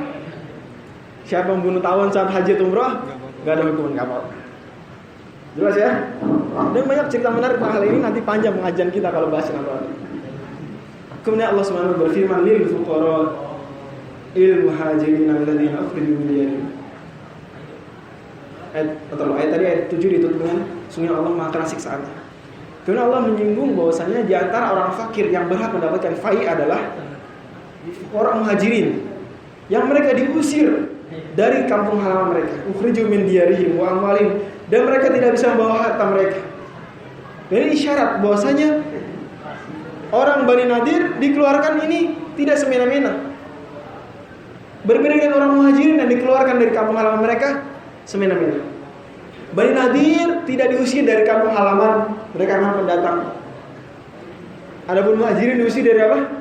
Dari kampung halaman. Dan kalau baca ayat ini kita ingat saudara-saudara kita muslimin Rohingya. Semoga Allah senantiasa menolong mereka. Ya, lil fuqara'il muhajirin ukhriju min diyarihim wa amwalihim. Atau yabtaghuna fadlan minallahi wa ridwana, mereka ini berhijrah mencari keridhaan Allah dan pahalanya. Wa yansurunallaha wa rasulahu, dan menolong Allah dan Rasulnya. Ulaika humus shadiqun, mereka lah orang-orang jujur tekadnya. Walladzina tabawwa'ud dara wal imana min qablihim, demikian juga mendapatkan keridhaan Allah Subhanahu wa taala orang-orang yang tinggal tabawwa'ud dar, tinggal di ad-dar. Ad-dar maksudnya adalah Al-Madinah. Wal iman, dan tinggal di keimanan. Dan ini pujian besar kepada orang-orang Ansor. Allah menyebut mereka tinggal di mana? Tinggal di Madinah dan tinggal di dalam apa? Di dalam keimanan.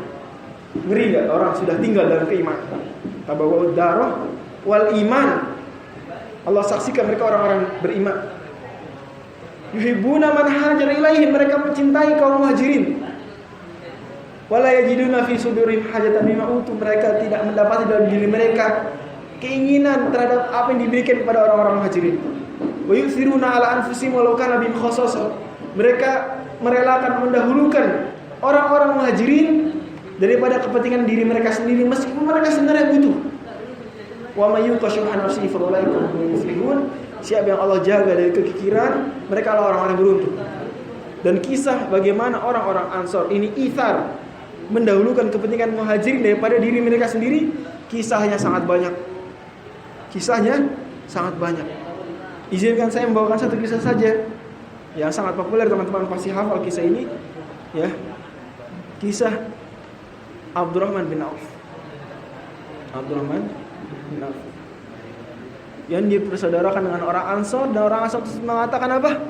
Wahai Abdurrahman, sungguhnya saya ini mendahulukan dirimu atas saya sendiri. Saya punya rumah 2, silakan kamu ambil mana saja yang kamu sukai. Saya punya harta, silakan 50% yang kamu pilih, kamu ambil yang kamu paling sukai. Bahkan kata dia apa? Saya punya istri 2, silakan kamu pilih yang paling cantik, yang paling kamu sukai. Saya ceraikan dia, itu buat kamu. Luar biasa bagaimana ithar. Namanya apa? Ithar. Namanya apa? Ithar. Ithar ini termasuk akhlak karimah. Ithar, yaitu mendahulukan orang lain. Dan kaidahnya dalam fikih kita, fikih Syafi'iyah, termasuk 40 kaidah yang disepakati. Al-itharu mustahabun illa fil qurabi fa makruhun. Ithar hukumnya sunnah muakkadah, kecuali dalam ibadah hukumnya makruh. Ithar hukumnya apa? Sunnah muakkadah, kecuali dalam ibadah hukumnya apa? Makruh. Contohnya ithar dalam ibadah apa? Silakan mas. Ithar saya mas. Enggak, makruh. Akhwat misalnya, ada akhwatnya yang kesusahan, dia mau pakai jilbab, ya, mualaf cuma belum jilbab. Silakan saya mau nyumbang. Tidak, harus berebutan. Kamu pakai jilbab saya aja ya. Enggak, masuk pakai jilbab orang lain. Jilbab saya lebih bagus. Pakai jilbab saya. Seperti itu harus. Berebutan beramal soleh. Jangan silakan. Jangan. Enggak. Ya. Ini ithar. Mau masuk bikun misalnya, akhwat masuk bikun. Ya. Itu kalau misalnya desak-desakan, tersisa 1 bangku, ya. nenek-nenek berdiri itsar. Gitu ya. Itu hukumnya apa? Sunnah muakkad. Itu baru itsar. Tapi kalau tidak seperti itu enggak itsar. Jelas ya? Oh, so. Ini wayufiruna ala nafsihim walau kana mukhassis. Akhirnya Abdurrahman bagaimana? Gak nerima semuanya, justru malah mana sini tunjukin aja pasar mana. Saya bisa cari duit sendiri. Dan Masya Allah, ini pujian ayat ke-8 terhadap orang Muhajirin, ayat 9 kepada orang-orang Ansar. Atau Allah Subhanahu wa taala menghibur kita, orang bukan Muhajirin, bukan juga orang Ansar. Walladzina ja'u min ba'dihim. Dan orang-orang yang datang setelah mereka, termasuk kita, Bang. Semoga Allah menjadikan orang-orang yang masuk ayat ini, Bang. Walladzina ja'u min ba'dihim. Dan orang-orang yang datang setelah mereka. Ya, ini bukan Muhajirin, bukan Ansar. Tabi'in setelahnya dan sampai hari ini. Bagaimana mereka yaquluna rabbana fil lana wa li ikhwanil ladzina sabaquna bil iman. Mereka berdoa, ya Allah ampunilah dosa kami dan dosa orang-orang Muhajirin dan Ansar yang telah mendahului kami beriman. Wala taj'al fi qulubina ghillan lil ladzina amanu. Jangankan jadikan dalam hati kami ghil, kedengkian terhadap orang-orang beriman. Rabbana innaka ra'ufur rahim, ya Rabb, sungguhnya Engkau Maha Pengasih lagi Maha Ra'ufur rahim. Dan kata lain, Rabbana innaka ra'ufur rahim. Ra'uf dalam kata lain bacanya apa? Ra'uf, pendek. Ra'uf dalam kata lain Ra'uf. Termasuk kiraat sebelah, kiraat Syu'bah. Masih satu kiraat sama kita Asim, bacanya Ra'uf. Demikian. Innaka ra'ufur rahim. Dan berarti ayat ini menjadi bukti bahwasanya orang-orang yang beriman Ahlussunnah wal Jamaah mencintai para sahabat, tidak membenci mereka, bahkan berdoa yang baik bagi mereka, mengucapkan radhiyallahu anhum. Tidak sebaliknya seperti sebagian pihak yang justru malah mencela para sahabat, membenci mereka. Maka mereka ini orang-orang yang bukan Ahlussunnah wal Jamaah. Ya, bahkan kata Imam Syafi'i, seandainya ada orang seperti itu ikut dalam pasukan jihad, maka kemudian pasukan jihadnya dapat fai, ya ada bagian fai atau ghanimah, mereka tidak dapat fai, tidak dapat ghanimah. Kok gitu? Karena Allah mengatakan yang seperti itu hanya bagi lil muhajirin walladzina tabau dar walladzina ja'u min ba'dihim. Yang jauh min ba'dihim mengatakan Rabbana fil lana wal ikhwan ladzina sabaquna bil iman. Maka siapa bukan muhajirin, siapa bukan ansar, dan yang tidak mendoakan kebaikan buat para sahabat justru malah mencela mereka, menjatuhkan kehormatan mereka, maka tidak dapat apa-apa dari ghanimah maupun fai. Karena mereka enggak masuk ayat 8, enggak masuk ayat 7, enggak masuk juga ayat 10. Kok 8, 9 dan 10 enggak masuk semua. Jelas ya? Jika kata Imam Syafi'i, kalau ada orang Rafidhah ya ikut jihad, maka tidak dapat ghanimah, tidak dapat fai. Kenapa? Karena mereka bukannya berdoa yang baik-baik buat sahabat, malahan mencela sahabat. Jelas nih? Jelas ya? Oke, dan ini juga akhlak kepada kita. Kita mendoakan kebaikan buat siapapun yang mendahului kita dalam keimanan. Bahkan termasuk yang mendahului kita dalam memakmurkan mustek. Doakan. Rabbana ighfir lana wal ikhwanina alladzina sabaquna fi imarati hadhil musalla. Ya Allah, ampuni dosa kami dan dosa orang-orang yang mendahului kami makmurkan musalla ini. Yang mendahului kami menegakkan dakwah di fakultas teknik. Yang mendahului kami mewarnai keislaman di universitas yang tercinta ini. Seperti itu. Dan mereka tidak dengki satu sama lain, tidak dengan orang beriman yang seangkatannya atau setelahnya, tidak juga dengan orang beriman yang sebelumnya. Harus seperti itu. Jelas ya? Senioritas dalam Islam ini memiliki posisinya, tidak berlebihan, tidak juga tidak dihargai. Senior dalam Islam ini keimanan yang lebih berharga. Sahabat dan para tabi'in keimanan tidak mungkin ditimbang dengan keimanan kita, jauh lebih tinggi. Allahu Akbar. Jelas ya? Sekarang lanjutnya. Sampai ayat yang ke-17. أعوذ بالله من الشيطان الرجيم ألم تر إلى الذين نافقوا يقولون لإخوانهم الذين كفروا من أهل الكتاب لئن أخرجتم لنخرجن معكم ولا نطيع فيكم أحدا أبدا وإن قتلتم لننصرنكم والله يشهد إن إنهم لكاذبون لئن أخرجوا لا يخرجون معهم ولئن قوتلوا لا ينصرونهم ولئن نصروهم ليولن الأدبار ثم لا ينصرون لأنتم أشد رهبة في صدورهم من الله ذلك بأنهم قوم لا يفقهون لا يقاتلونكم جميعا إلا في قرى محصنة أو من وراء جدر بأسهم بينهم شديد تحسبهم جميعا وقلوبهم شتى ذلك بأنهم قوم لا يعقلون كمثل الذين من قبلهم قريبا ذاقوا وبال أمرهم ولهم عذاب أليم كمثل الشيطان إذ قال للإنسان اكفر فلما كفر قال إني بريء منك إني أخاف الله رب العالمين فكان عاقبتهما أنهما في النار خالدين فيها فكان عاقبتهما أنهما في النار خالدين فيها وذلك جزاء الظالمين. Allah SWT tidak akan melihat orang-orang munafik, di mana mereka berkata kepada saudara mereka yang tidak beriman dari ahli kitab.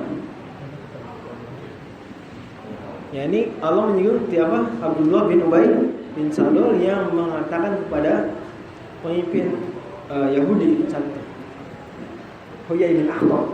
Huyai bin Akhtab, pemimpin Bani Nadir siapa? Huyai bin Akhtab. Kata dia apa? La'in ukhrijatum la nakhrujanna ma'akum. Kalau kalian diusir, kita akan keluar bersama kalian. Tidak nyaman tinggal di Madinah tanpa kalian. Kita sudah friend, sudah CS. Kamu diusir, kita tetap diusir, ikut keluar. Gitu ya. Udah teman, udah CS banget. Ternyata mereka cepu. Ya.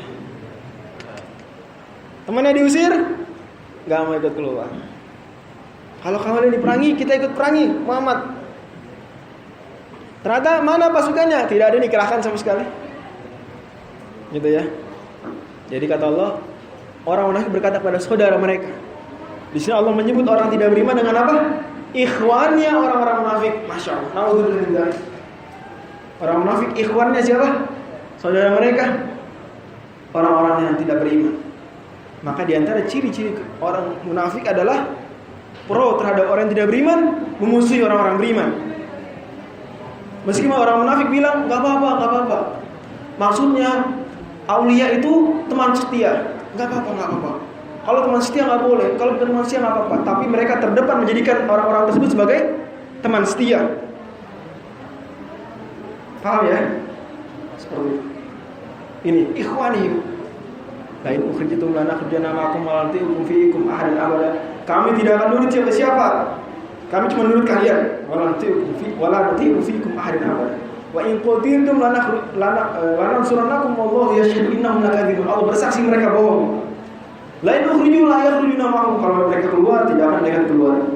Wa in qutilu la yansuruna. Kalau diperangi mereka akan nolong. Wa la in nasruhum la yawalluna al-adbara thumma la yansurun. Kalau mereka datang bawa pasukan, mereka tidak akan menang, mereka pasti akan kalah. Kata Allah Subhanahu wa taala, antum asyaddu rahbatan fi sudurihim min Allah. Sungguh kalian orang-orang beriman lebih mengerikan bagi mereka daripada Allah. La antum asyaddu rahbatan fi sudurihim min Allah. Kalian orang beriman lebih ditakuti mereka daripada Allah. Dan ini berarti menyimpulkan dua hal. Yang pertama bahwasanya orang beriman hanya takut sama Allah. Yang kedua adalah bahwasanya orang yang tidak beriman tidak takut sama Allah. Dan siapa yang tidak takut sama Allah, Allah buat dia takut kepada hal selain Allah. Siapa yang takutnya sama Allah, Allah buat dia tidak takut apa-apa hal-hal selain Allah. Saya ulangi kaidahnya. Orang beriman tidak takut siapa-siapa kecuali Allah. Orang tidak beriman termasuk munafik tidak takut sama Allah. Maka akibatnya adalah orang yang takut sama Allah, Allah buat dia tidak takut siapa-siapa. Allah buat dia merasa aman, tentram, mendapatkan tantangan bertubi-tubi, tidak takut. Karena mereka takutnya kepada Allah, Allah lindungi dari takut kepada selain Allah. Tapi orang yang tidak takut sama Allah, Allah buat mereka senantiasa dalam ketakutan kepada selain Allah. Nanti kalau kita bahas tentang kelakuan orang munafikin, mungkin dalam tadabbur surat orang munafikin itu nanti ada pembahasan seperti itu. Ya. Yang demikian itu karena mereka tidak memahami dan karena kaum la yafqahun. Dan ini pentingnya mempelajari Islam. Karena kalau tidak yafqahun, tidak mempelajari Islam, yafqahun yang menurut ilmu, maka akibatnya seperti itu. La yuqatilunakum jami'an illa fi quran masatin aw fi wara'il ba'sun bainahum syadid. Mereka mustahil akan melayani kalian. Orang Yahudi dan munafik mustahil melayani kalian illa fi quran masalah, melainkan hanya di balik kota benteng yang kokoh, atau mimbar judul atau di belakang tembok. Dan sampai saat ini seperti itu. Mujahidin saudara-saudara kita saat intifada, mujahidin Hamas. Ini kalau dulu lawan Yahudi jarang berani menghadap konsumen. Hampir tidak ada ceritanya. Ya, tidak ada. Hampir tidak ada. Beberapa saja itu mereka sedang patroli saja. Tidak serius perang. Kalau sudah perang, maka yang ada adalah mereka berani dari jauh. Kata Allah, la yuqatilunakum jami'an illa fi quran mu'assatin aw min wara'il. Beraninya di balik remote. Beraninya di balik senjata. Adapun adu pedang dengan kaum muslimin tidak ada. Kaum muslimin berani. Kaum muslimin hari ini kalah itu gara-gara teknologi saja, mereka kurang. Sebenarnya kalau urusan berani-berani mereka berani. Makanya pernah yang beberapa kali itu ada terlihat video dan foto tentara-tentara Israel itu ketika mereka kalah, itu kelihatan celana mereka basah. Mereka melakukan ekskresi saat ketakutan, gitu ya. Melakukan seperti itu. Bukti mereka ketakutan. Mereka berani hanya di balik senjata saja. Kata Allah tadi sudah bilang, la antum asyaddu rahbatan fi sudurihim min Allah. La yuqatilunakum jami'an illa fi quran mas. Kata Allah ba'su bainahum syadid, pertengkaran di antara mereka dahsyat. Jadi di antara Yahudi dan koalisi-koalisinya pertengkaran di antara mereka dahsyat. Tahsabuhum jami'an, kamu sangka mereka ini satu padu? Tidak. Wa qulubuhum syatta, justru hati mereka bercerai-berai. Karena mereka bersatu di atas kepentingan. Kepentingan berbeda-beda, akidahnya berbeda-beda. Kaum muslimin tidak. Kaum muslimin semuanya bersatu, berbagai elemen bersatu. Tidak mengenal kelompok, tidak mengenal organisasi. Ya. Bersatu. Kenapa? Bukan karena kepentingan masing-masing kelompok, tidak, tapi gara-gara apa? Membela agama Allah. Ya, membela Al-Qur'an yang dihina. Berjuang menegakkan kalimat Allah, seperti itu. Karena itu hati mereka satu. Tapi tidak ada demikian orang-orang munafik. Ketika berkoalisi dengan orang-orang yang tidak beriman, maka mereka bersatu di atas kepentingan. Begitu kepentingan selesai juga persatuan tersebut.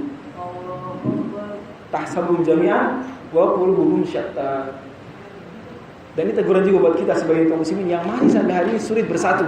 Ini teguran keras. Berarti itu perangainya siapa? Perangainya Yahudi. Tidak mau bersatu, itu perangainya siapa? Perangainya Yahudi. Adapun Ahlus Sunnah wal Jamaah, maka mereka selalu berusaha untuk bersatu. Dan mereka bersatu di atas niat yang benar, di atas keikhlasan, di atas akidah yang lurus. Bukan bersatu di atas kepentingan belaka. Jelas ya? Dari kabianah kaum lain, demikian itu karena mereka bukan orang-orang berilmu. Lagi pentingnya berilmu. Kama tadi syaitani qala lil insani kfur.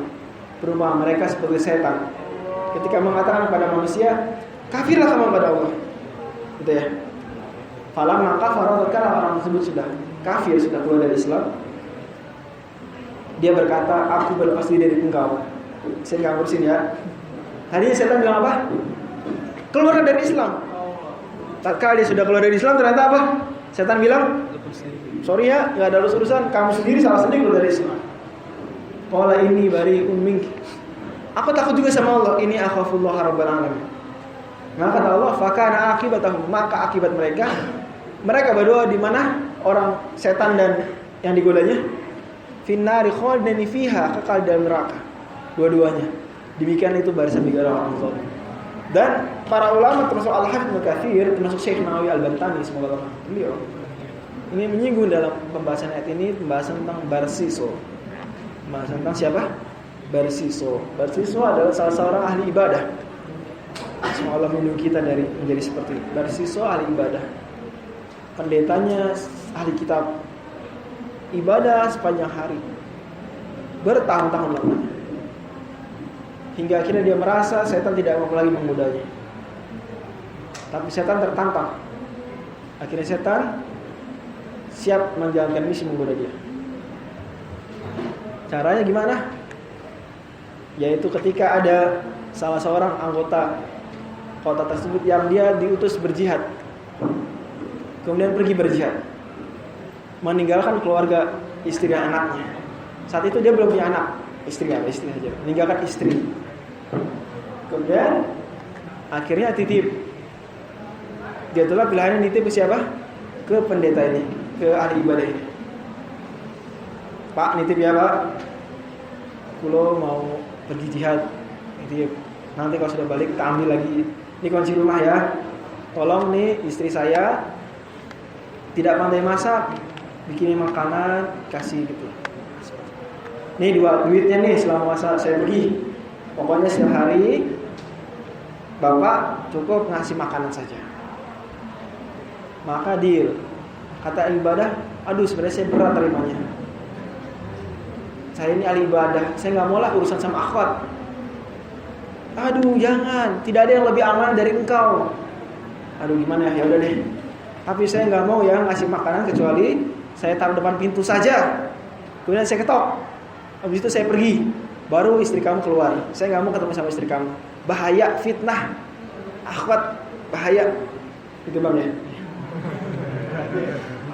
Jadi kalau ngasih titipan bang, taruh di hijab aja bang, terus tinggal. Itu bang ya. Kenapa harus ketemu langsung? Ngasih tangan ke tangan melihat. Kenapa? Kalau bisa dengan hijab, kenapa harus langsung? Gitu ya.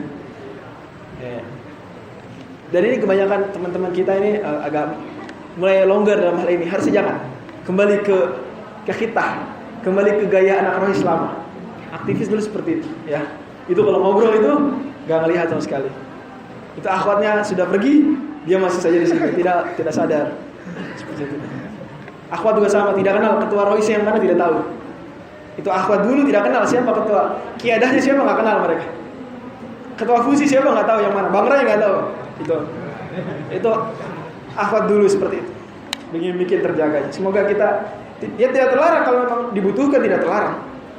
Tapi masalahnya kok kenapa bisa dengan hijab, kenapa tidak pakai hijab? Nah, itu bertanyalah pada diri sendiri. Jujurlah ya pada diri masing-masing. Oke ya. Kemudian akhirnya ya udah silakan. Terus berjalan selama beberapa pekan, setan bisiki. Kamu kalau ngasih makanan di depan rumah gitu aja nggak sopan. Kamu coba taruh makanan, ketuk dulu sampai dia keluar. Kalau sudah ketemu dia, kamu boleh tinggal. Iya ya lebih sopan ya benar. Saya kan ahli ibadah, masa nggak sopan? Ya sudah. Akhirnya seperti itu. Ketok-ketok, kasih makanan, ketemu ini makanannya ya. Tadinya tidak bicara sepatah kata pun istri.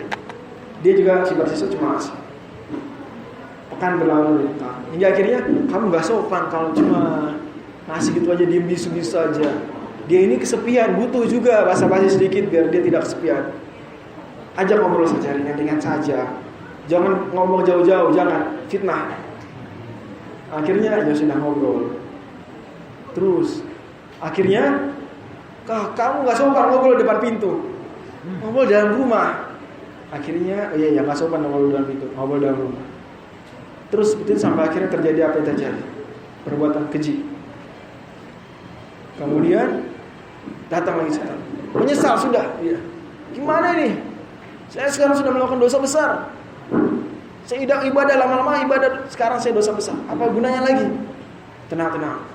Kan baru sekali. Tidak mengapa. Sudah terlanjur. Cepetan sebelum suaminya pulang. Tergoda lagi terus. Hingga akhirnya hamil. Kemudian hamil. Gimana sekarang sudah hamil? Tidak menyesal sahabat. Kemudian melahirkan. Maksudnya, kamu ini ahli ibadah. Kalau kamu ketahuan menghamili istri orang, bubar sudah reputasi baik. Maka sekarang kamu selesaikan masalahnya dengan bunuh anaknya. Anaknya dibunuh. Kemudian dia bisiki lagi saja. Kalau kamu tetap membiarkan ibunya ada, nanti ibunya membocorkan. Bunuh juga, dibunuh juga. Kemudian Barsiso akhirnya datang menyambut suaminya pulang. Oh, apa kabar? Sehat? Ya, alhamdulillah. Apa kabar? Gimana Jihan? Apa kabar? Gimana istri saya? Waduh, istri kamu sakit meninggal dunia. Waduh, mana kuburannya? Dicek, wah menyesal nangis. Oh, terima kasih sudah merawat istri saya. Mohon maaf dia merepotkan. Terima kasih sudah menguburkan dia. Gimana? Kemudian selesai masalah. Laki-laki ini dalam mimpinya didatangi setan. Jadi setan itu hobinya gitu, mengadu domba. Kemudian setan dia mengabari, kamu percaya sama si ahli ibadah tadi? Kamu cek dulu kuburan istri kamu. Akhirnya dicek jika ternyata melihat bekas apa? Bekas pembunuhan. Ya gitu ada kuburan anaknya. Siapa nih anak kecil? Terbunuh juga. Wah. Kemudian terbisiki dia, itu anak hasil hubungan gelapnya pendeta dengan istri kamu. Pendeta lain bunuh. Maka dia kemudian labrak si pendeta, mengangkat perkaranya ke pengadilan. Kemudian disidang.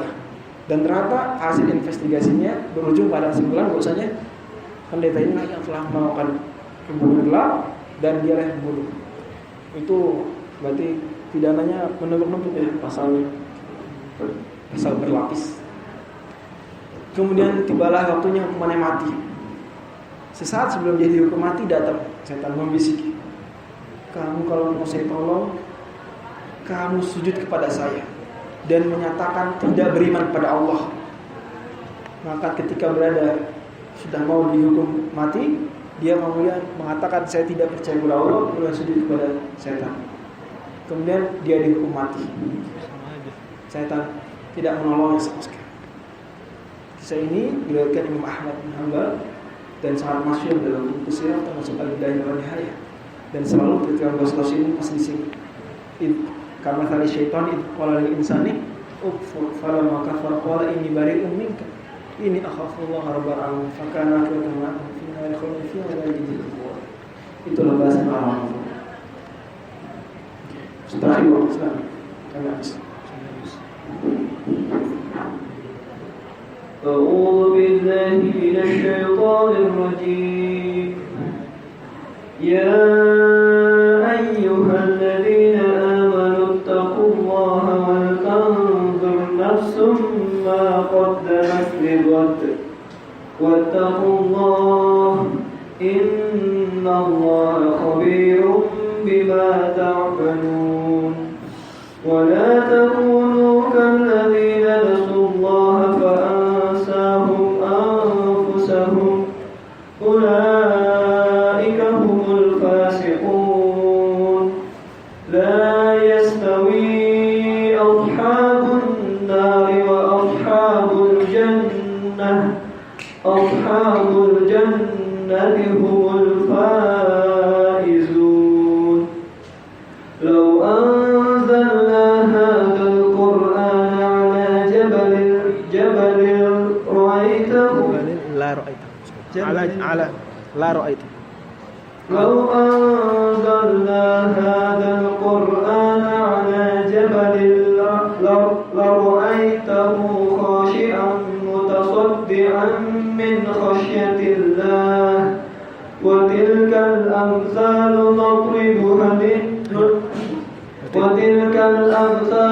نضربها للناس لعلهم يتفكرون هو الله الذي لا إله إلا إلا هو عالم الغيب والشهادة هو الرحمن الرحيم هو الله الذي لا إله إلا هو الملك القدوس السلام المؤمن المهيمن العزيز الجبار المتكبر سبحان الله عما يشركون هو الله الخالق البارئ المصور له الأسماء الحسنى يسبح له ما في السماوات والأرض وهو العزيز الحكيم صدق الله العظيم. Allah Subhanahu wa taala ya ayyuhalladzina amanu ya orang-orang beriman, bertakwalah kepada Allah dan hendaklah setiap jiwa melihat apa yang telah ia persiapkan, apa yang ia telah perbuat untuk menghadapi hari esok.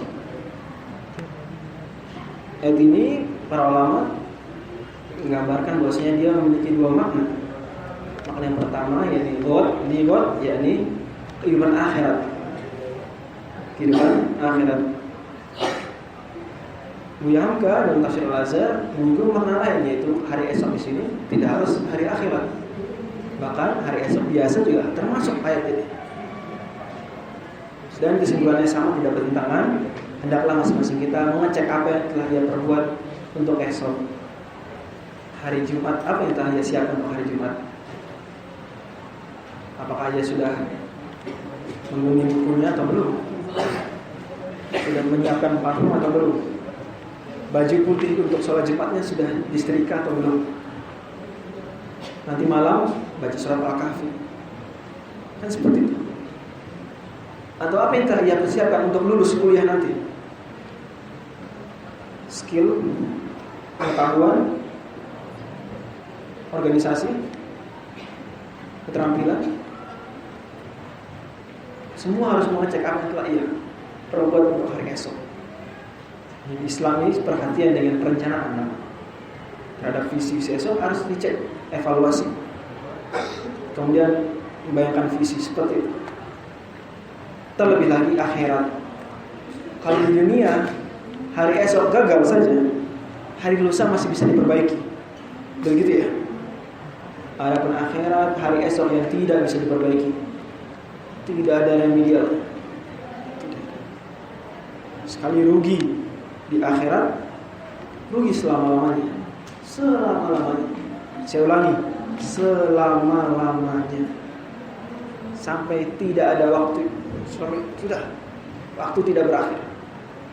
Seperti itu. Karena kalau sudah masuk neraka, kekal di neraka, penyesalan yang berujung. Tidak ada kehidupan yang nyaman, terus juga kematian yang menenangkan. La yamutu fiha wa la yahya.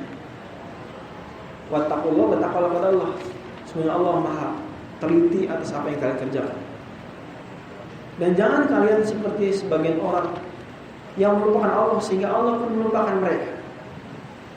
Dan ini celaan terhadap lagi-lagi konsep zikir. Tadi saya sudah singgung di awal. Alam semesta semuanya berzikir. Mustakir ya. Alam semesta berzikir. Semuanya berzikir. Anda melupakan Allah, siap-siap resikonya Allah melupakan Anda. Kalau Anda ingin diingat Allah saat susah, ingat Allah saat senang. Anda ingin diingat Allah saat miskin, ingat Allah saat kaya. Jangan seperti orang yang melupakan Allah pun melupakan diri mereka sendiri. Fa'ansahum anfusahum. Bahkan Allah bikin mereka tidak hanya lupa Allah. Allah bikin mereka juga lupa dirinya sendiri. Dan demikian orang-orang yang lupa zikir, itu mereka sebenarnya sedang menyiksa diri mereka sendiri. Menyiksa rohani mereka sebelum mereka menyiksa fisik jasmani mereka. Kalau perbuatan orang-orang yang durhaka itu nomor satu merusak rohani, pasti. Dan juga merusak apa? Jasmani. Orang yang setiap harinya minum minuman keras merusak jasmaninya. Orang yang setiap harinya berganti-ganti pasangan gelap rusak fisiknya, sakit. Mereka itulah orang-orang yang fasik. Tidak sama. Mereka orang-orang rugi. Tidak sama. calon-calon penghuni surga dengan calon-calon penghuni neraka. Penghuni surgalah mereka satu-satunya orang yang benar-benar beruntung. Karenanya jangan pernah berkhayal kelakuan-kelakuan nerakawi berharap pahala surgawi, mustahil. Tidak, jangan pernah. Allah berulang kali di Al-Quran ini menyinggung konsep orang-orang yang berangan-angan khayalan belaka, ya, muda foya-foya, enggak muda, apa gimana sih? Muda, ya itulah pokoknya jadi muda tua maksiat gitu ya. Maksiat durhaka kemudian berharap mati masuk surga, mustahil. Tidak ada. La yastawi ashabul nari wa ashabul jannah. Tidak sama antara orang yang setiap harinya berusaha menghatamkan satu juz, tidak mungkin sama, Allah tidak mungkin samakan dia dengan orang yang tidak pernah membaca Al-Quran, bahkan tidak mengimaninya, bahkan melecehkan ayat-ayat, mengatakan ayat ini ngebohongin orang.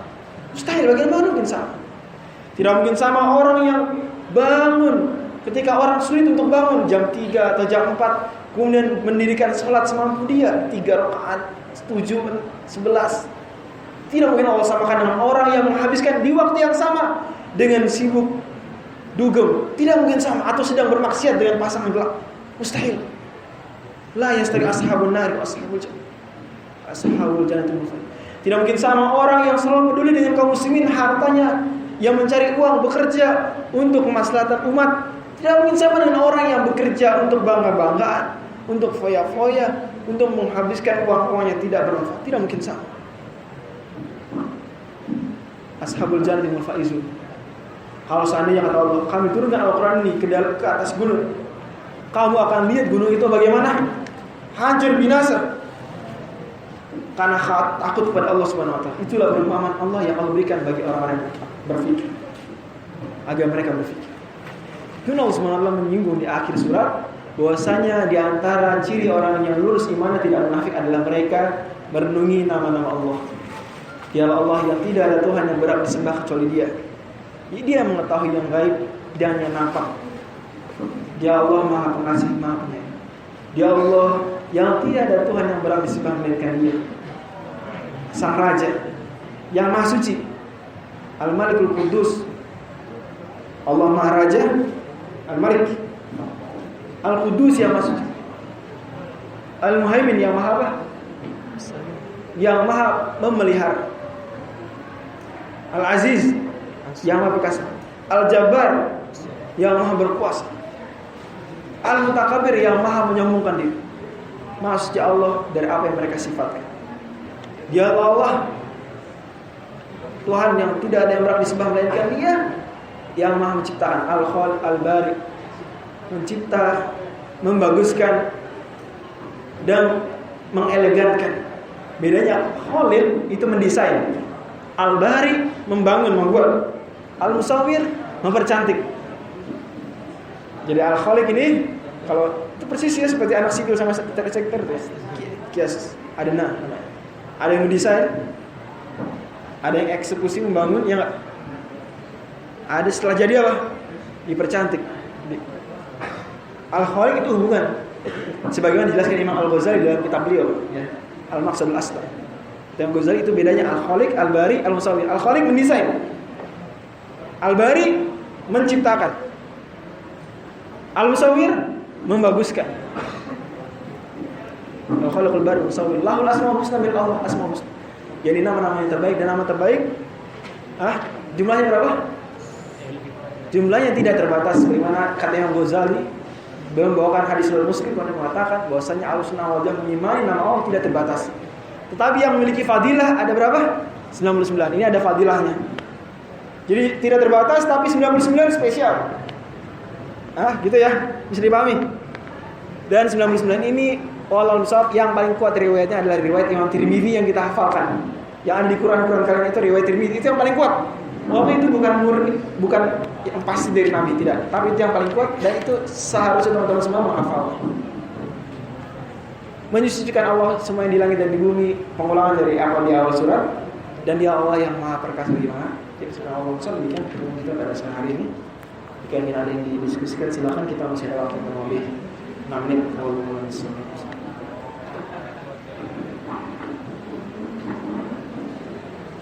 Saya tanya jawab ya, Bagi yang mau bertanya dipersilakan. Dari Ikhwan moderator. Ya ada.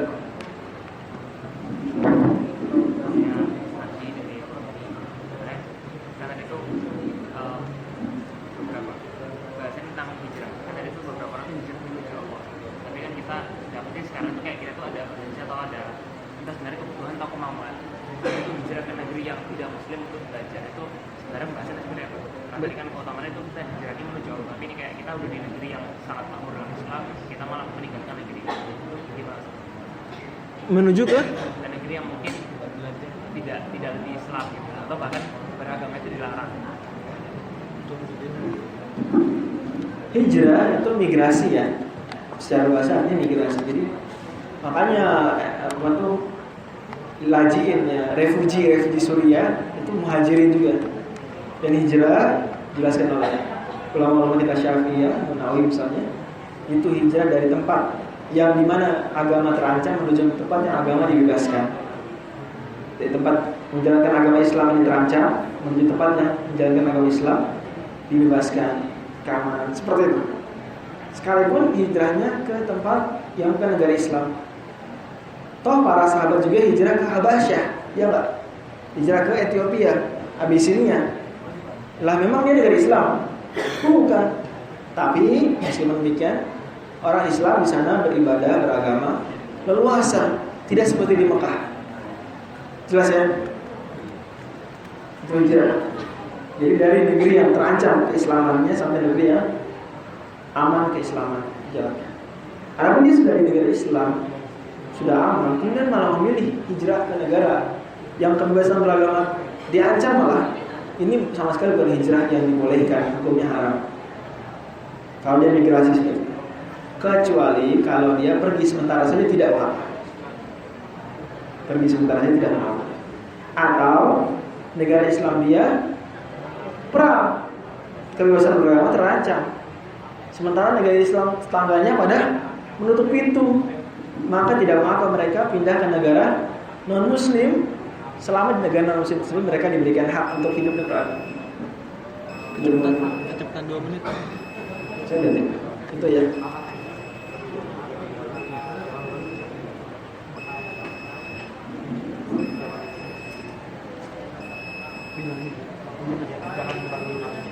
Dan kepada jemaah diharapkan untuk tidak membatalkan puasa terlebih dahulu karena azannya waktu di sini lebih cepat 2 menit.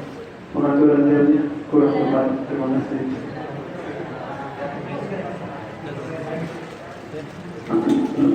Adapun kuliah di luar negeri di Eropa, jangan apa kalau memang itu yang lebih baik. Memang jurusan sana lebih baik, yang apa? Politeknik yang lebih baik justru di negara seperti itu. Kesana seperti itu. Kemudian pulang, ingat pulang ya. Kemudian bangun negeri. Allah besar, barangkali sampai sini teman kita memang Allah Subhanahu wa taala senantiasa memberikan taufik kita untuk memenuhi ayat-ayatnya, menghatamkan Quran minimal setahun sekali. Mungkin udah malas banget. Kalau bisa sebulan sekali dikhatamkan, Allah besar. Subhanallah, alhamdulillah, syukur dan kasih terbaik. Semoga Allah menerima orang-orang sekalian puasa ini. Assalamualaikum warahmatullahi wabarakatuh.